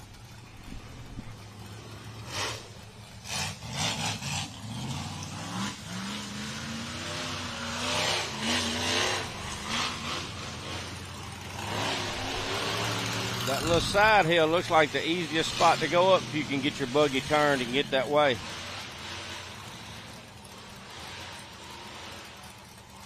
Looks can be deceiving, though, Tripp. Don't we know that out here? Gosh. And if you, I get, the risk if you don't make it, that big dip there. Uh-huh.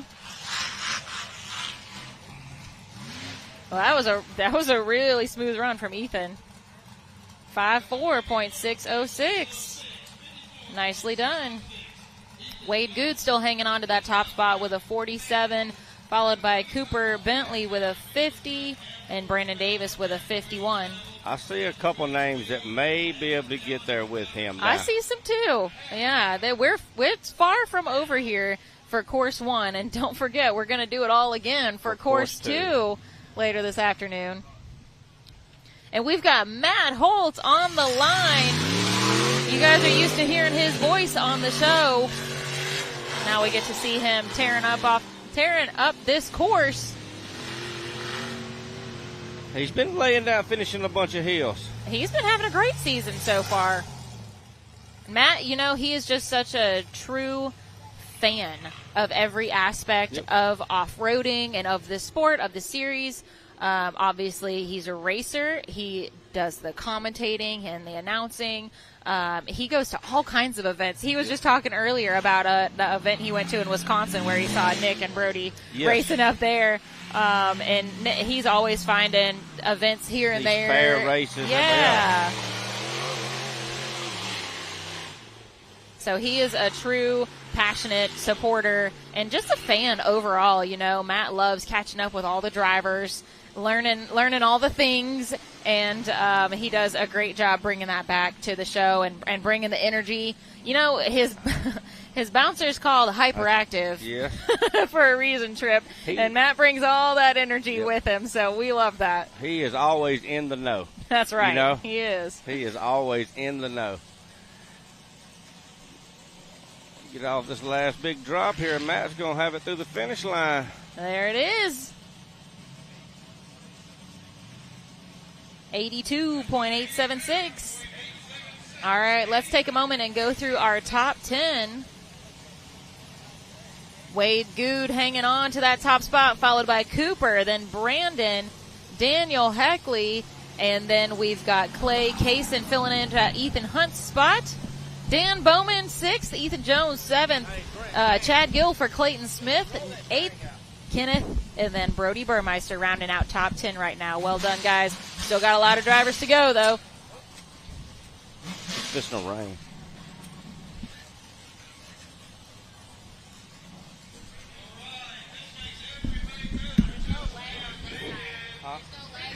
Okay.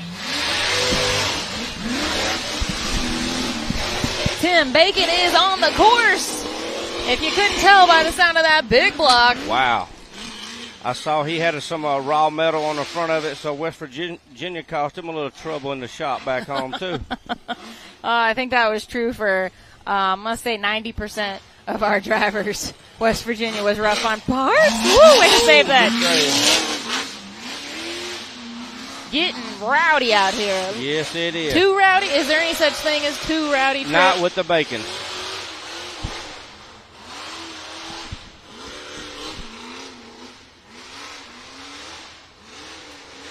Tim comes out of Charleston, Tennessee to race with us, East Tennessee area. This bouncer is new for this 2025 season. He had a little bit of a hiatus. I'm glad to have at least one Bacon family member back racing with us. I think we're going to be seeing Bubba back out here again before too long, too, Trip. 57.483 for little Tim Bacon. Of course, Mom and Dad are down there under the tent hanging out. Yeah. Yes, I've got to stop and visit them. We always love having the Bacon clan out here. I think little Tim's wife and I think a couple of his kids are here too this weekend. Nice. So. Family affair. That's one of the cool things about this sport is the people involved, the way that it's a family sport. You know, your kids can be racing in the youth class, be here hanging out, and really we've got a class for everybody, for all ages and all skill levels. Commitment, desires, and skill levels, whatever it is.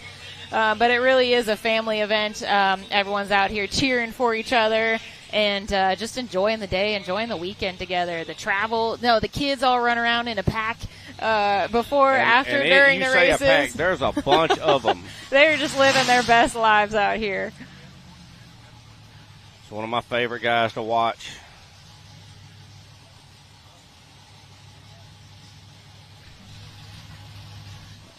Can Nick take Wade's number 1 spot here and keep, he's in the points lead here. Wade's right behind him, then Cooper for the season. West Virginia had some swapping going on after that. Nick Reich, the only driver to finish both courses at our last event in West Virginia. That moved him into that top spot there by just 5 points ahead of Wade Good. You see Cooper Bentley, Daniel Heckley, and Clint Garrison rounding out our top 5 coming into this weekend. Wade already has the fastest time currently on course 1. Let's see if Nick can beat that 47.8.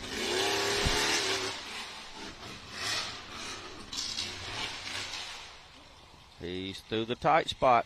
I feel like everybody's kind of waiting with bated breath out here Yes. to see what happens. Nick put on a heck of a show in West Virginia. He launched the buggy, rolled, saved it, and was able to back up, neutral drop it, and be the only one to finish course 2. Yep. And it was so fun to watch. I know he was on cloud 9 after that. And Nick's just such a great guy. He's a core member of that Wisconsin crew that comes out. They make that drive for all of our races. And he said, I'm not driving that far for nothing. And he makes sure that he shows out when he's here. And we love it. And here's time. Let's check it.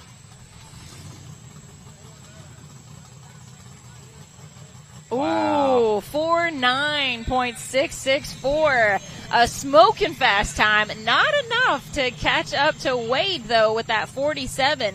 But that does put Nick now in second on course 1. So well done, Nick Reich. That was a great run. Tripp, thanks for hanging out with me up I'm here. supposed to get back in the pits and get y'all some interviews. go- I'll see you later on. You go check in with everybody and see what's going on down there.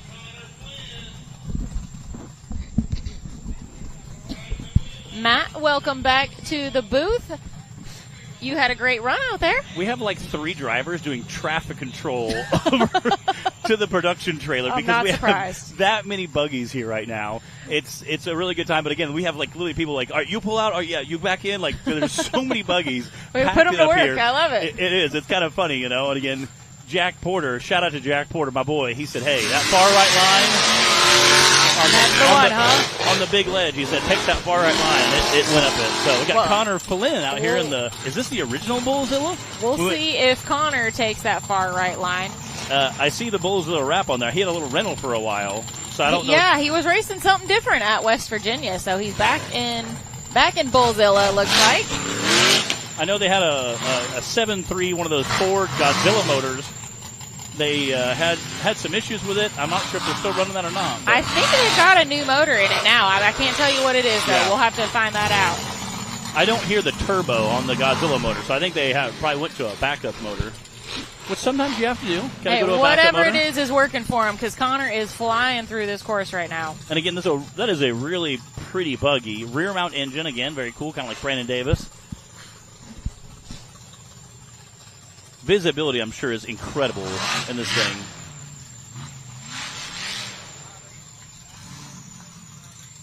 That's a 58.977 for Mr. Connor Flynn. I got to talk to Jerry Gray a little bit. He said the transmission is not. He said it's done.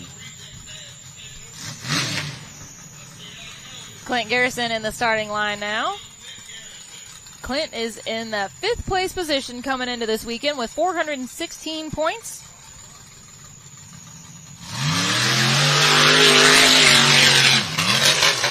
Racing the Liberty 2. That Liberty 2 buggy we saw Danny Smith get to do some work with years ago. Danny was always a heck of a driver, did some acrobatics with this. Clint picked up where he took off. It's a really tight turn up there. I almost missed it. You have to like kind of dodge. You can see there's bark missing from the inside of from like 4 trees. Gotta do what you gotta do. You can see where everybody has clipped it. So, and this is what I love. This big ledge section. It's about 125 feet wide, and I don't think I've seen 2 drivers in a row take the same line. You know, I think a lot of that has to do with the way that the buggy's positioned when you come around and make that turn. You make that left-hand turn, but then when they're walking the course, maybe what they decided to do, what looked best, or watching everybody that went ahead of them, they're like, I'm going to hang left, I'm going to hang right, whatever. Wow. And some of that all goes out the window once you get on the hill and you're just aiming for the top. It is true. But Clint Garrison just laid down a 54.695, a very solid time. Nicely done, Clint. And again, it's kind of interesting to see that. We've seen lots of guys have success at three kind of the 3 different areas, 3 different paths we've seen so far. And again, it's interesting to see how guys walk the course and go, hey, I think this will be smoother. And then you also look at the time aspect. Hey, this might be a little rougher, but it might save me a half a second. So we've seen Wade and Nick Reich both take that same kind of inside line. We've seen some other guys take that farther line, more of a middle section. And it's really interesting to see how guys approach that different section because it is so wide. Here's our top 10 right now. Wade Goot still hanging on to the lead with a 47. Nick Reich with a 49, not far behind him.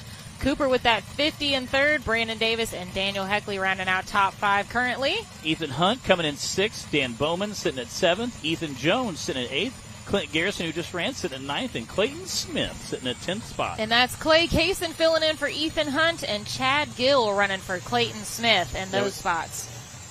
Got a handful of stunt drivers this weekend.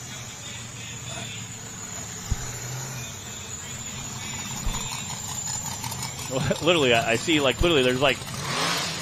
or 4 drivers out there kind of directing traffic. I believe this is Ben Driscoll out on the course now.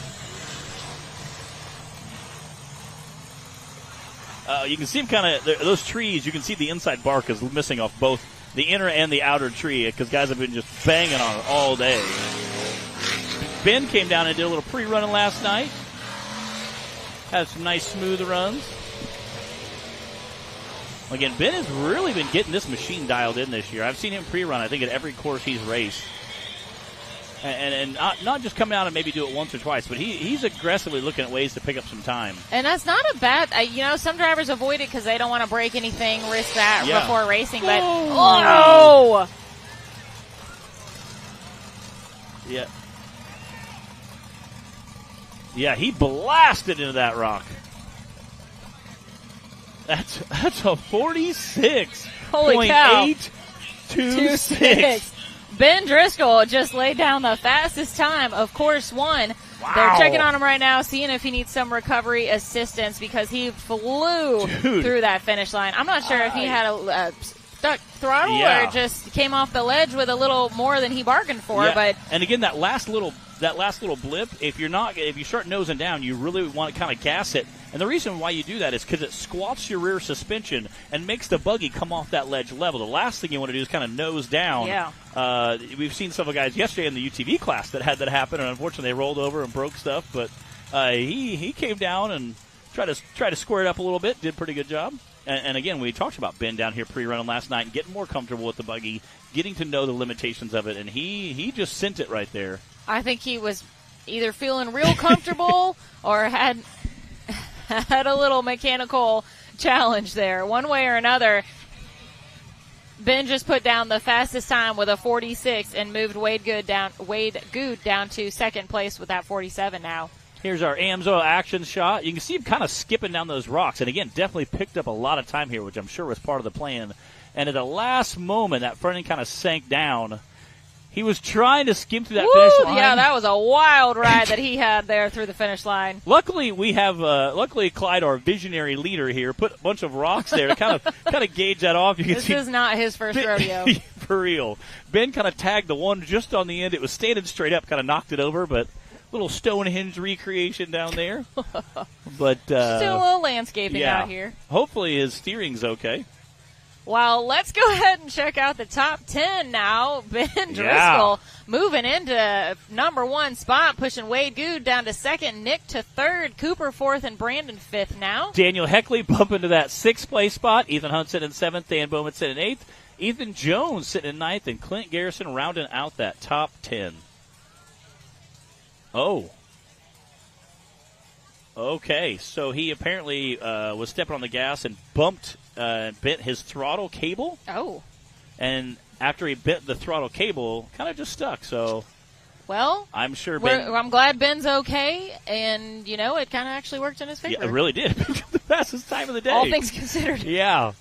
And again, it really wasn't that bad of a landing until that front end kind of bucked that last time, and it kind of I think brought the front end of the buggy up a little bit more than he anticipated. But well, I'm glad he was able to ride that one out. Stuck throttle can be a little scary.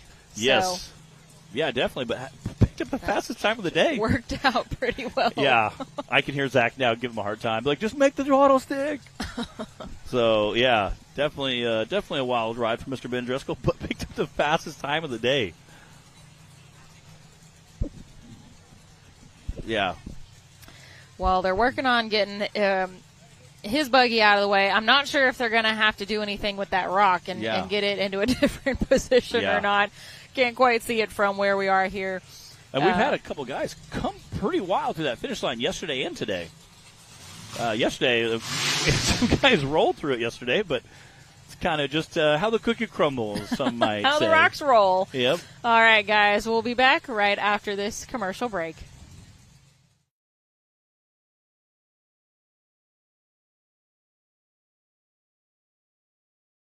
All right, so this is our XT tire, and this is the 35, 10, 15. This is the biggest tire that we make for a UTV. And this is the road compound. We have two different compounds.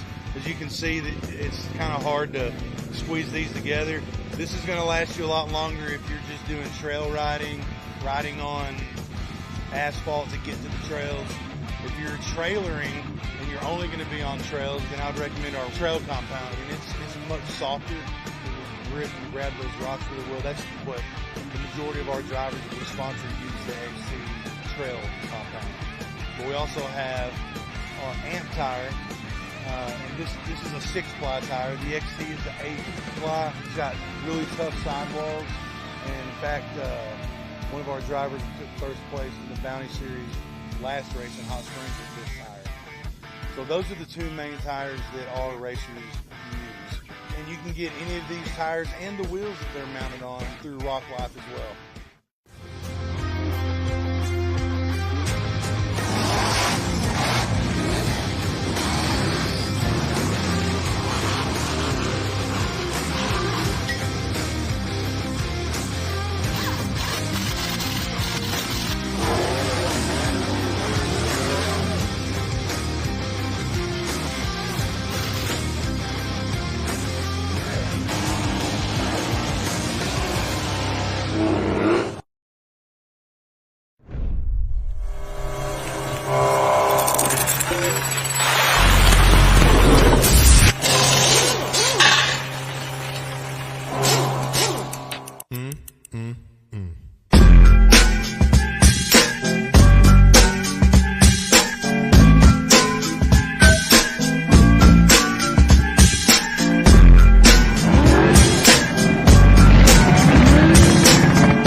When you choose RCV Performance Axles, you're guaranteed to finish every time.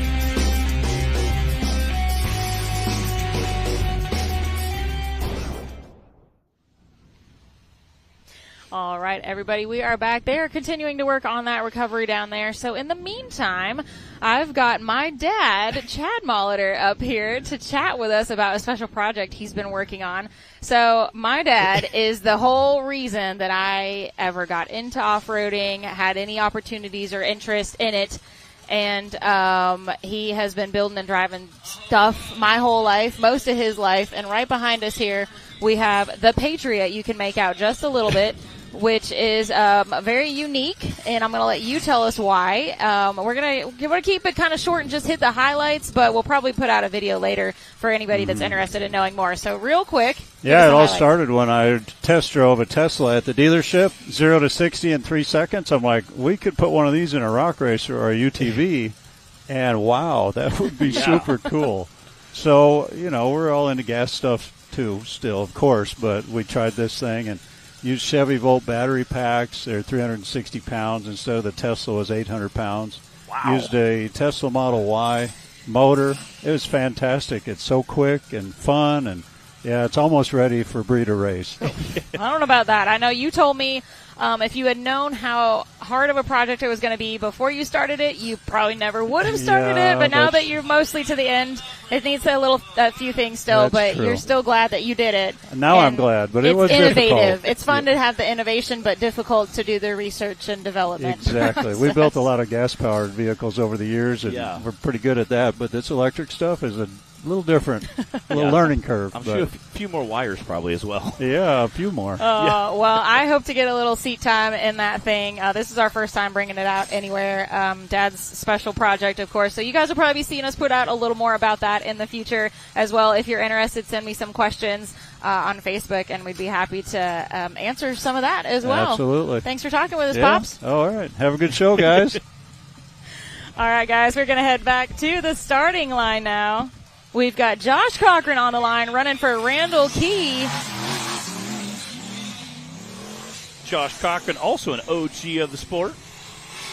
Been around for a long time. Again, Randall's an OG racer as well, one of our inaugural. Randall is one of the OSG racers in the sport. I think he's raced more NRRA races than almost any other driver, maybe any other driver in the series. He's been with us since the very beginning. Sad that he can't be out here with us today, but glad that he's got a stunt driver getting some points for him here in Josh Cochran.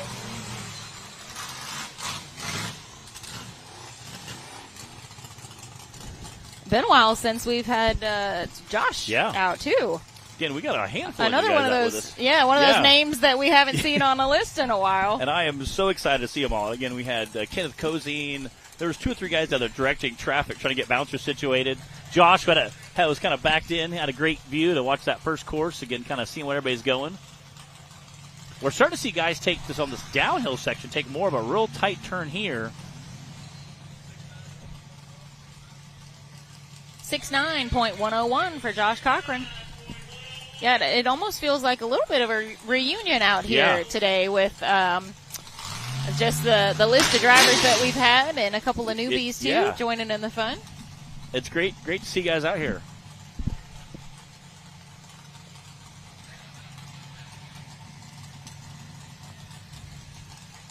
Dustin Medley on the line now.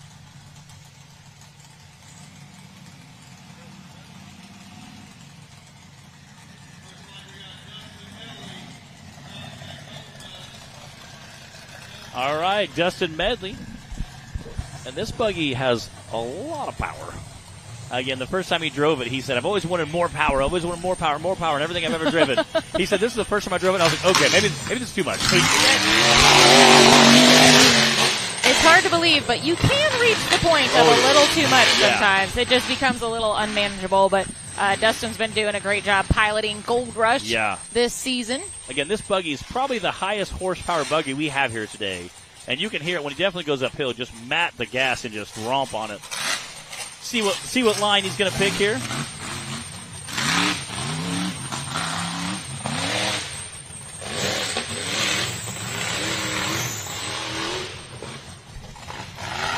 Again, there's several tight areas up there going through those trees. And again, you can see the bark knocked off both the inside of those trees the guys are going to be going through.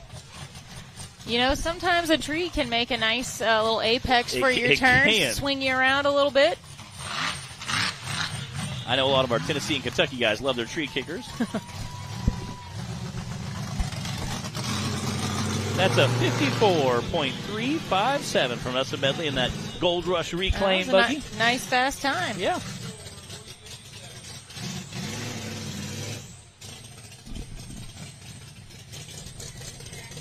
Jack Attack Porter making his way into the race line starting gate now. Jack, another longtime member, core supporter of the NRRA.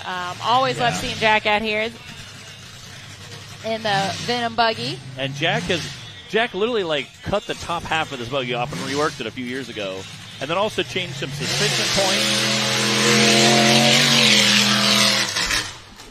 Yes, this buggy has had several different kind of reincarnations over the years. He has definitely done quite a bit of work to this thing.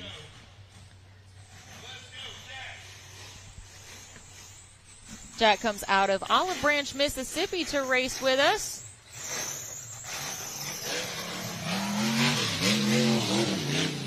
He started racing UTVs in 2015 and got into it because of the adrenaline, he says, but he stayed in it because of the people in the sport. which I think is a common theme you'll hear from most of our drivers. Yeah, I was trying to watch the front end. Somebody on the radio said it's not somewhat Poland, but I think it is. I think we're okay for now. I'm not 100% sure, but it looks like he's making quick work of this course. Get a nice, smooth downhill section. This is the Venom buggy. Shout out to all our guys out there rocking Venom shifters. Jack would like to say thanks to Spider Off-Road, Mickey Thompson, and Raceline Wheels. And that's a 62.132 for Jack Porter.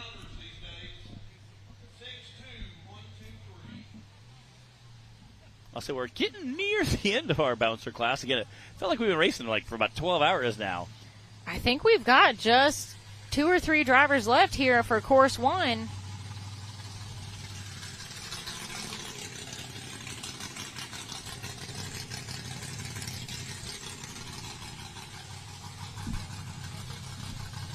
While DC gets lined up here, let's check out our top 10 right now. Ben Driscoll in the lead, followed by Wade Good, Nick Wright, Cooper Bentley, and Brandon Davis.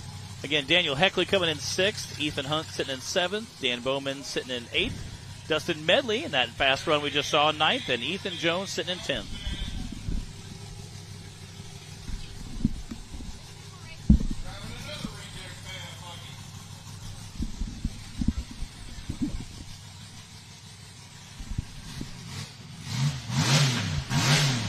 DC in that Boyd race car.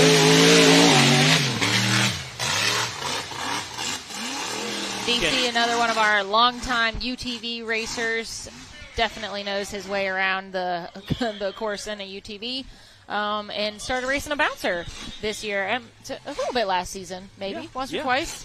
He has had some issues with the bouncer. But I know. He's been battling to keep this thing out here and running and ready to go consistently. And it's all been weird stuff, too. It has been some really weird issues. Yeah, it's all been weird stuff. Nothing stuff you can really, forecast.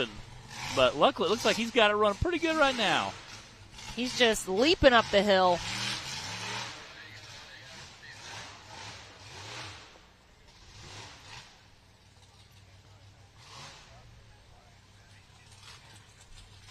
DC is another one of our Mississippi drivers. There we go. And he's through the finish line with a 58.177.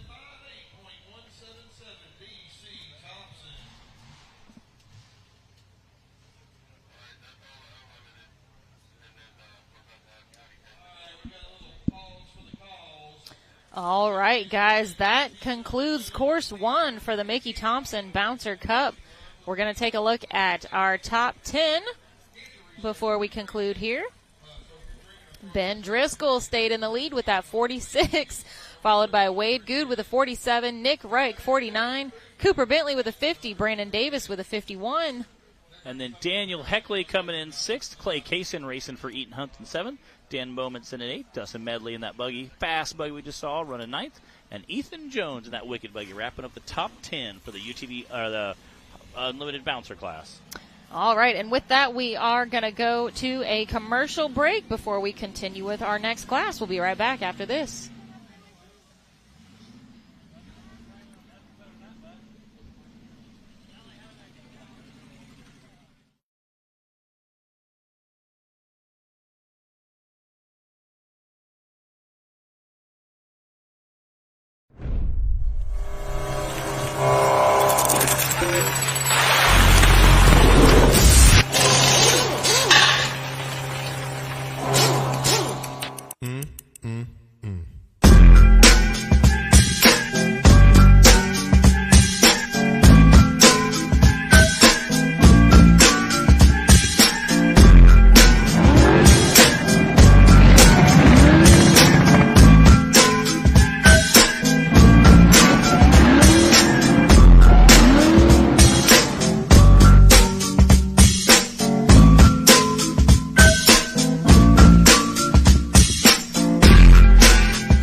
We are back and ready to roll with course 1 for our limited bouncer class. This is Cody Kaysen. Wow. Racing for Justin Hoback. This is the first time that we've seen Cody in a bouncer in this series. We are used to watching him dominate in our UTV stock class, or several of our UTV classes. See how he handles the big bouncer. He came out of that starting gate. So far, so wide good. Open. I mean, literally wide open. If he drives this thing like he drives his UTV, he's going to be just fine. Yeah. Oh, yeah. There Oh, we go. yeah, look at him go. Nice, smooth run. Heck yeah.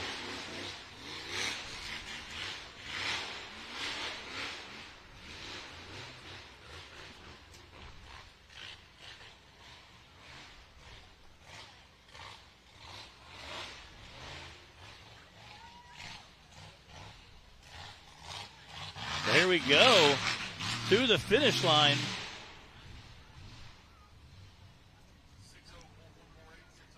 That's a 60.148 for Cody Kaysen in his Very first nice. ever bouncer debut. Like, he came out of that starting line ripping.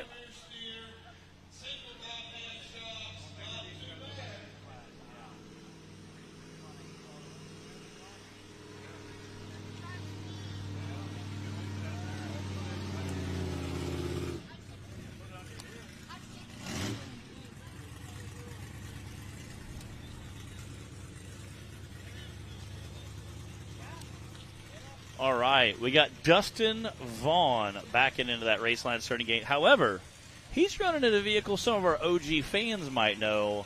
That is Big Red, which is Big Tim Bacon's buggy. And it just is an absolute legend of the staple in the off-road community. This thing has been racing and riding and bucking and trail riding for a very, very long era. So it was great to see Big Tim. He had a knee replacement, so it was great to see Big Tim back out here. It was buggy. So the reason we call this the limited bouncer class, which was new for this season, it's for those that maybe already had a bouncer built that they wanted to run out here, but it's got to meet some requirements to make it fit into our limited bracket. So they have to have 2 of the following 3, an OEM engine block, no power adders, and a single shock per corner, and then also no rear steer and 39-inch plus tires for this class. So the no rear steer and then the 2 of the other 3, those are meant to, those are our limiting factors, and this class is, we wanted to have something kind of like the average Joe's, you know, if you've already got a trail rig in the shop, you know, in the barn, whatever, and you want to bring it out in a race, but maybe it's not as competitive to go up and race against Brandon Davis and UFO or Wade or Nick or whatever. Or if you are just getting your feet wet in the bouncer racing world and just wanted to try it out and maybe a little bit less competitive class, then that's what we created the limited class for. And a 72.066 for Dustin Vaughn. Great job, buddy. And Big Red.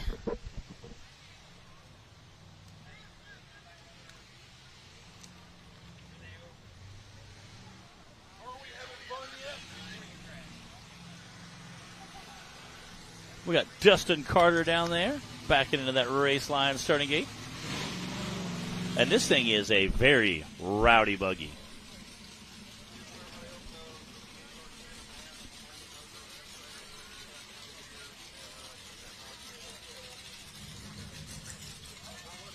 Again, Dustin is an absolute machine driving this thing. He is definitely a hard racer, definitely gets out and smashes with it.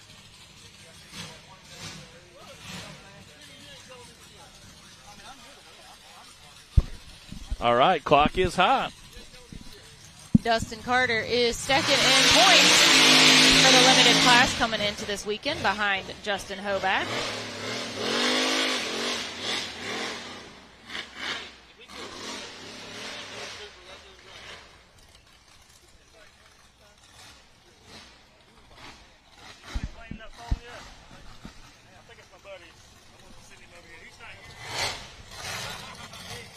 Again, coming around the corner there. Definitely a smooth transition downhill. Launching up that.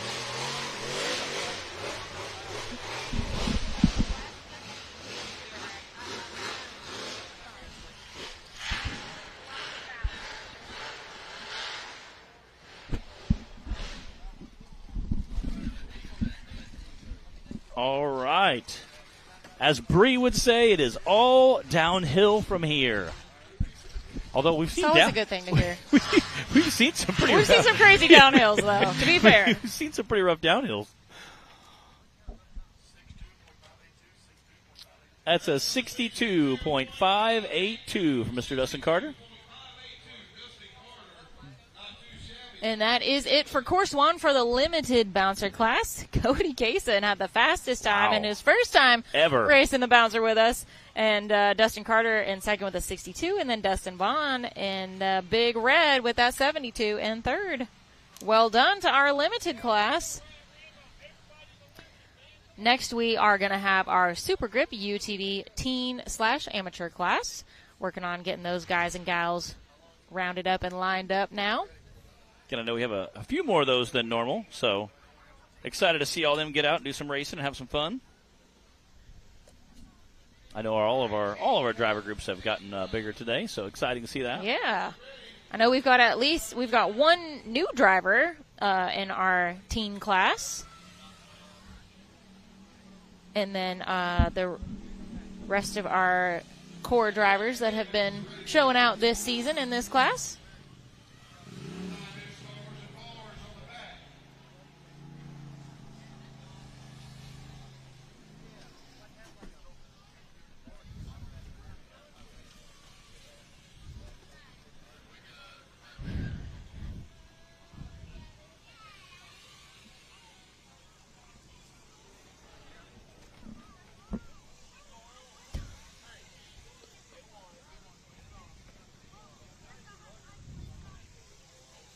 Again, you can see all the drivers speculating on course 2.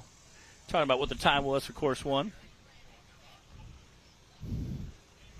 Brantley Havens is going to start things off for us here on course 1 for the SuperGrip UTV teen/amateur class.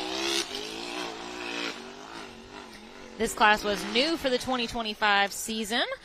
We've got our youth class, which is made for drivers 12 and under. So we had several drivers that were reaching that cutoff in age and maybe not quite ready to jump into one of our other classes yet. So we wanted kind of an interim class that they could go into and continue to get that seat time and build up their driving skills as well. So we created this class. The parameters are it's for 17 and under.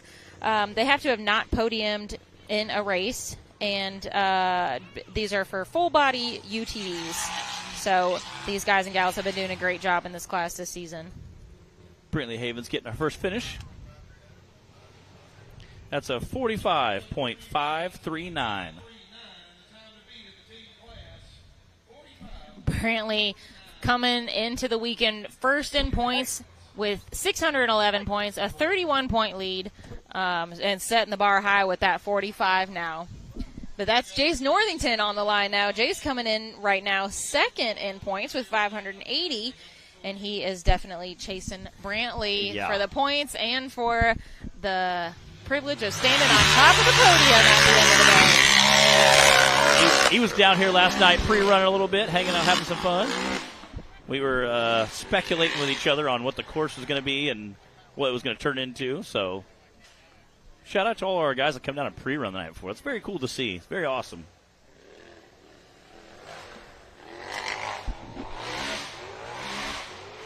We talked about it a little bit yesterday, but I think it's worth pointing out again today that it might be hard to tell on camera, but that turn that they're making, they're coming down the hill and then making that left turn and going back up the hill. You could see Jace checking up and getting straight there. It's a pretty sketchy turn. They're coming downhill, off camber, turning back uphill, and it's coming off the edge of that access road, so they've got one tire dipping down off the edge. So it's not an easy turn to make, and I think that's worth pointing out that our drivers are handling that really well. Jace just getting himself a 48.407, and Sadie Ellison backing into the starting gate now. Part of that Ellison racing crew. We saw some race yesterday. We got some racing today. It's a family affair. They're everywhere. You know? When we love it. Very cool family affair. We got 3 Ellison racers spaced out over 3 different classes. Sadie and her big brother Cohen sharing this buggy, so it's been doing double duty between stock class and teen class. Yeah, it's very awesome to see again. I love seeing families out when they're out doing it together. We always make the joke that, a family that races together stays together, Yep. Very cool. Sadie comes out of, all of the Ellisons come out of Clanton, Alabama to race with us. This is her first full season racing with us. I think she did some racing in the youth class in the last couple years. Sadie is a student at Clanton Middle School. So it's crazy to me that we have racers out here. They're racing. What do you do? I go to middle school. Well, you just wait until the 6-year-olds get out in here in the youth class, Matt. That's a 61.244. What do you do? I go to middle school. And I'm like, you're racing hardcore courses. What do you do? I go to middle school. Basically, this is like a form of driver's ed. It really These kids are going to be more capable driving on the road by the time they get their license than 70% of the adults out there. It's true. That's true. It's true. It's so true. Because I have friends of mine that I'd be like, I don't know if I trust them with my rock bouncer. And we have youth and amateur drivers. I'd be like, yeah, they'll be fine. They'll be fine. They'll probably come back and be like, hey, that shock needs a little tuning. Yeah, really. Like, okay. Basically, we're doing society a favor. Yeah. Training up some awesome drivers. Yeah. They're like, change a spare tire? That's the least of my worries. Okay, we don't even have a tire right now. But. All right. Our next driver is Josie Northington. We already saw her brother, Jace, lay down a nice fast time. Josie started racing with us Fiddler's Bend, Oklahoma a couple races ago, and she did an awesome job. She came out just I think she just looked at the course and thought, all I got to do is go fast. No problem. And that's what she did.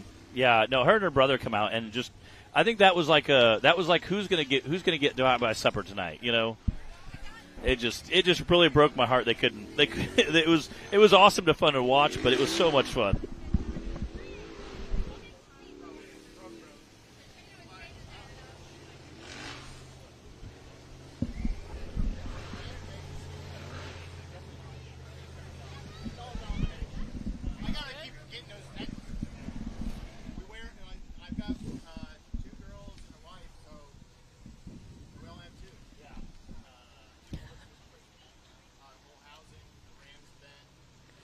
Josie making her way down the hill.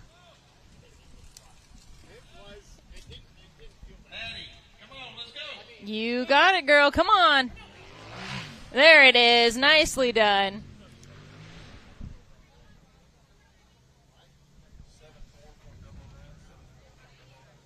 $74.009 for Josie Northington.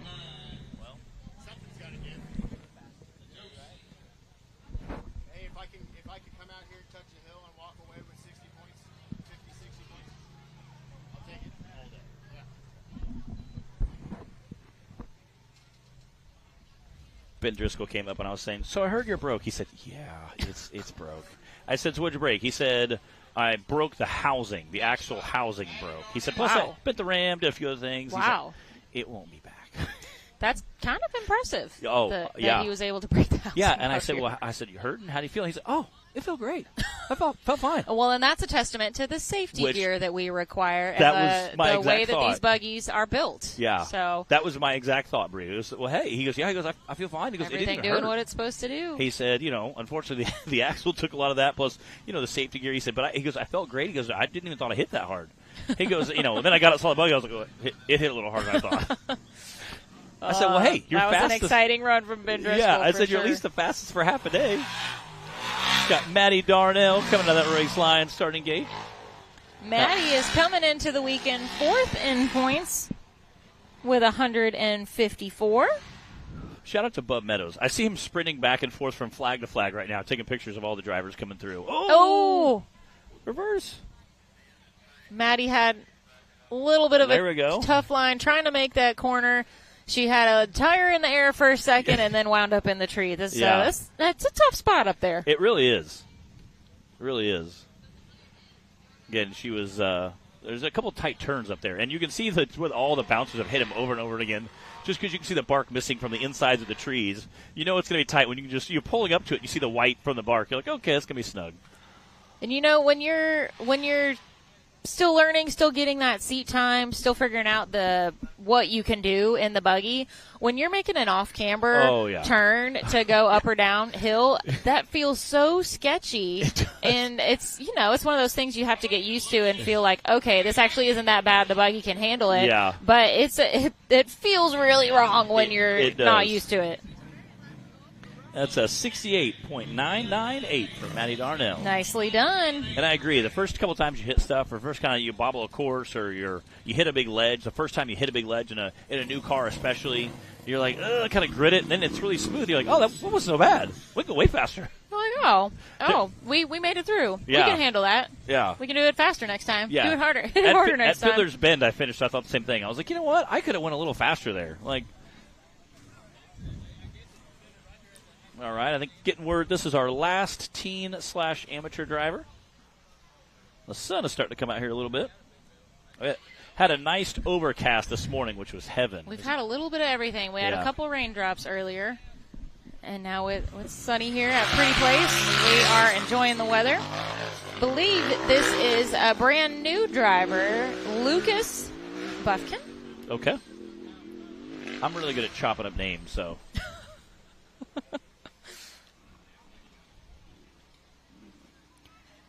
I think it's safe to say we've got at least one new driver, if not in some of our classes, a lot more, in all of our classes this weekend. Yeah.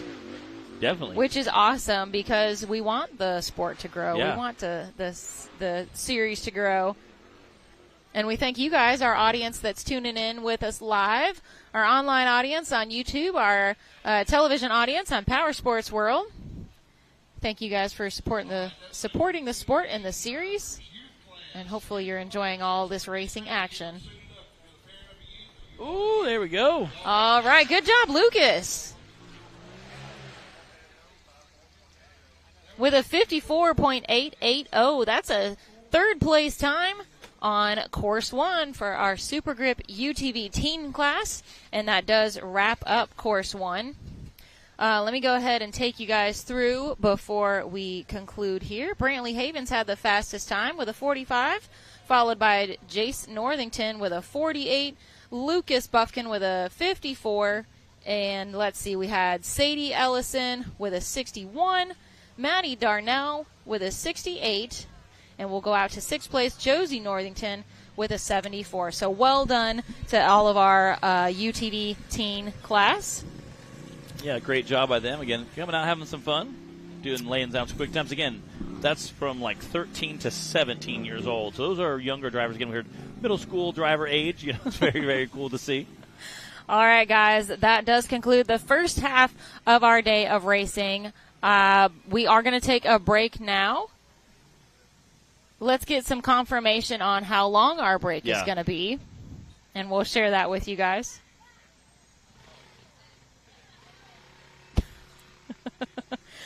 All right, guys, probably in about 15, 20 minutes. We like to give our drivers a little bit of break in the middle of the day to fix stuff if they need to, grab a little something to eat, and that allows us some time to go move around tape and banners and get ready for Course 2. When we come back, we are going to have our UTV youth class kicking things off. So just – okay, and – all right, and just to update you guys on that, our youth class is going to be only on Rock Racing TV YouTube channel. That won't be showing on Power Sports today. So if you want to watch the youth class, make sure you go over to the YouTube channel, Rock Racing TV. We'll see you guys then, just about 15 or 20 minutes, all right? Don't go too far.